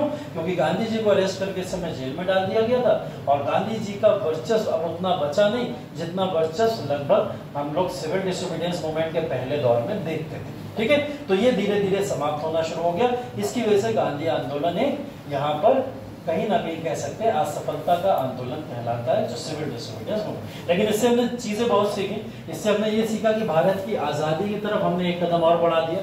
अब भारत की आजादी काफी दूर नहीं थी। इसमें भारत के अंदर एक बहुत बड़ा चेंज किया कि ये जितनी भी चीजें हुई इन सब की वजह से कुछ हुआ ना हुआ हो, लेकिन 1935 का भारत सरकार अधिनियम आ गया, ठीक है। इन सब की वजह से ही क्या हुआ, भारत सरकार अधिनियम भारत के अंदर पारित हो गया और भारत सरकार अधिनियम आ गया, ठीक है। इसके बाद में एक गोलमेज सम्मेलन और होता है 1932 के अंदर। इसके अंदर कांग्रेस अगेन फिर पूरी तरीके से रिजेक्ट कर देती है, लेकिन तीनों गोलमेज सम्मेलन में पार्टिसिपेट करने वाले अम्बेडकर, ठीक है। अम्बेडकर जी ने तीनों में पार्टिसिपेट किया और तीनों में पार्टिसिपेट करते हुए सेपरेट इलेक्टोरेट के मुद्दे को पास कराना है, ठीक है। अंग्रेजों से इस बात के लिए इन्होंने यहाँ पे राजी कर लिया उनको कि हम भारत के अंदर क्या चाहते हैं, दलितों के लिए पृथक निर्वाचन चाहते हैं। अंग्रेज इस बात को मान गए और अम्बेडकर जी की इस बात को मानते हुए उन्होंने भारत में क्या करा, मैकडोनाल्ड अवार्ड को घोषित कर दिया, जिसको सांप्रदायिक पंचाट अवार्ड के नाम से हम लोग जानते हैं। वो अवार्ड भारत में घोषित कर दिया गया। उसका मतलब ये था कि दलितों को अब अलग से पृथक निर्वाचन प्रणाली के तहत रखा जाएगा। गांधी ने इसका विरोध किया। गांधी जी इस समय जेल में है, ठीक है। 1932 में गांधी का है जेल में है और जेल में जाने के कारण क्या था, गांधी जी ने इस समय में जो असहयोग जो ये था सिविल डिसोबीडियंस मूवमेंट, इसको फिर से शुरू कर दिया था, ठीक है। इस वजह से गांधी जी को जेल में डाल दिया गया और जेल में डालने के बाद भी गांधी जी ने इसका विरोध किया। विरोध करने का एक बड़ा तरीका उनके पास क्या था, भूख हड़ताल। उन्होंने वहां से भूख हड़ताल शुरू कर दी और भूख हड़ताल को कहीं ना गांधी की हत्या ना हो जाए या मर्डर ना हो जाए या कुछ ऐसी चीजें ना हो जाए जो वहां पे कुछ ऐसी गलत गतिविधियां ना घटित हो जाए, इसको लेते हुए अम्बेडकर जी ने क्या करा, इस जो पूना पैक्ट है उसके ऊपर सिग्नेचर करने के लिए राजी हो गए। मतलब पूना में इस बात के ऊपर समझौता कर लिया गया कि दलितों को पृथक निर्वाचन नहीं दिया जाएगा। जो 3 साल से लगातार अम्बेडकर जी डिमांड करते आए थे, बहुत मुश्किल से भारत को मिला। उसके लिए भी गांधी जी ने आंदोलन कर दिया। आंदोलन के बाद में वो भी वापस चला गया। ठीक है, तो वो वापस चला गया। उसके बीच में एक समझौता हो गया। गांधी जी का मानना क्या था, जो मैंने आपको पहले बता दिया। आइडियोलॉजी गांधी जी की क्या थी, अगर दलितों के लिए तुमने अलग से कुछ ले लिया तो तुमने क्या करा, दलितों को फिर अलग ही कर दिया। अब पूरा समाज उनको फिर दलित ही बोलेगा और दलित ही की तरह देखेगा। पृथक निर्वाचन मतलब वैसे ही देखा करेगा। तो आप बंटवारा कर रहे हो अपने आप ही, है ना। और इस बंटवारे को ऐसे नहीं किया जा सकता। इसके अंदर पूना पैक्ट है, पूना पैक्ट में हम रिजर्वेशन दे सकते हैं, उन लोगों को रिजर्वेशन दे दिया जाए, अलग से आरक्षण दे दिया जाए, लेकिन पृथक निर्वाचन ना दिया जाए। इसी वजह से भारत में एक रिजर्वेशन की प्रणाली शुरू हुई थी, जो दलितों को लेकर अलग से रिजर्वेशन प्रणाली को भारत के संविधान के अंदर लाया गया। वो इसी के बाद लाया गया। यहाँ तक क्लियर सब, कोई डाउट? तो अभी जो है पृथक निर्वाचन प्रणाली दलितों को लेके पूना पैक्ट या इस तरीके की जो भी घटनाएं हैं, वो सारी की सारी घटनाएं हम लोग पढ़ेंगे अगले क्लास के अंदर। ठीक है, क्वेश्चन लिख लो।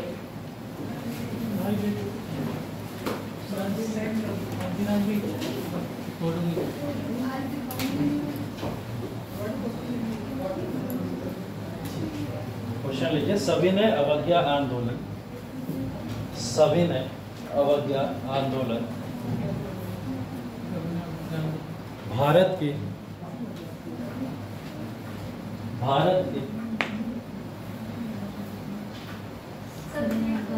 सविनय अवज्ञा आंदोलन भारत के राष्ट्रवादी आंदोलनों में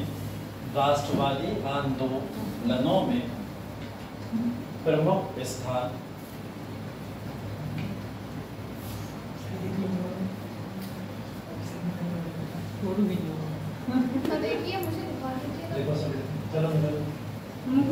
प्रमुख स्थान रखता है, प्रमुख स्थान रखता है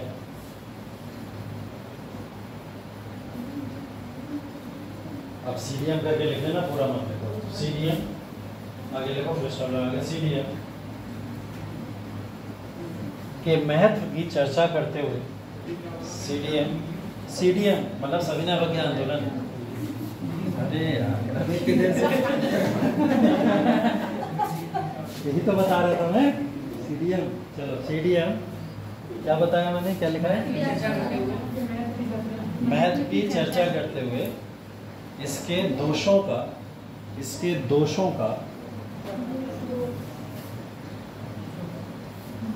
वर्णन करें, इसके दोषों का वर्णन करें।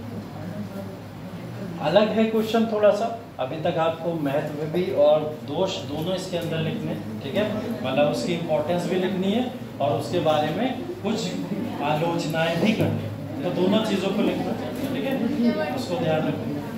लिख लो इसको 250 वर्ड, 250 शब्दों में लिखो, 250 शब्द,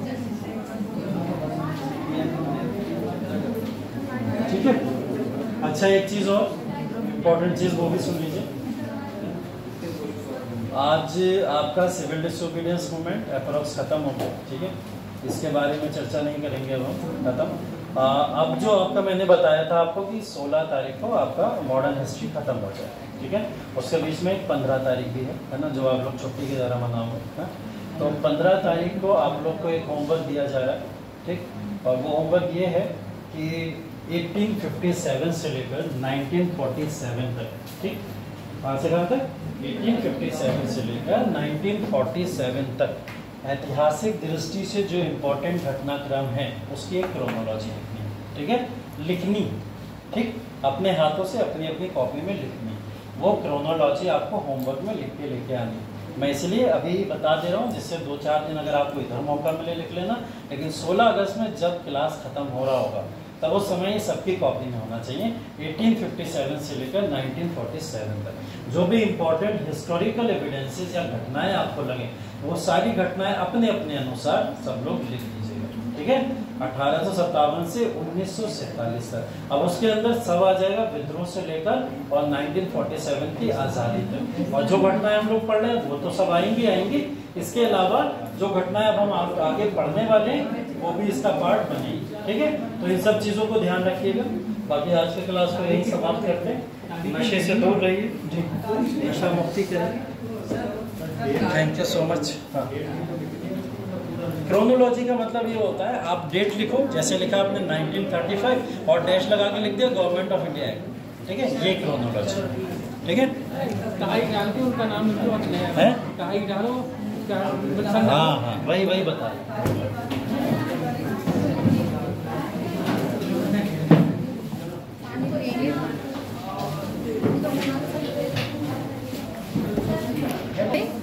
अभी सेकंड बचे हैं, 22 सेकंड बचे हैं, चलो 20 सेकंड।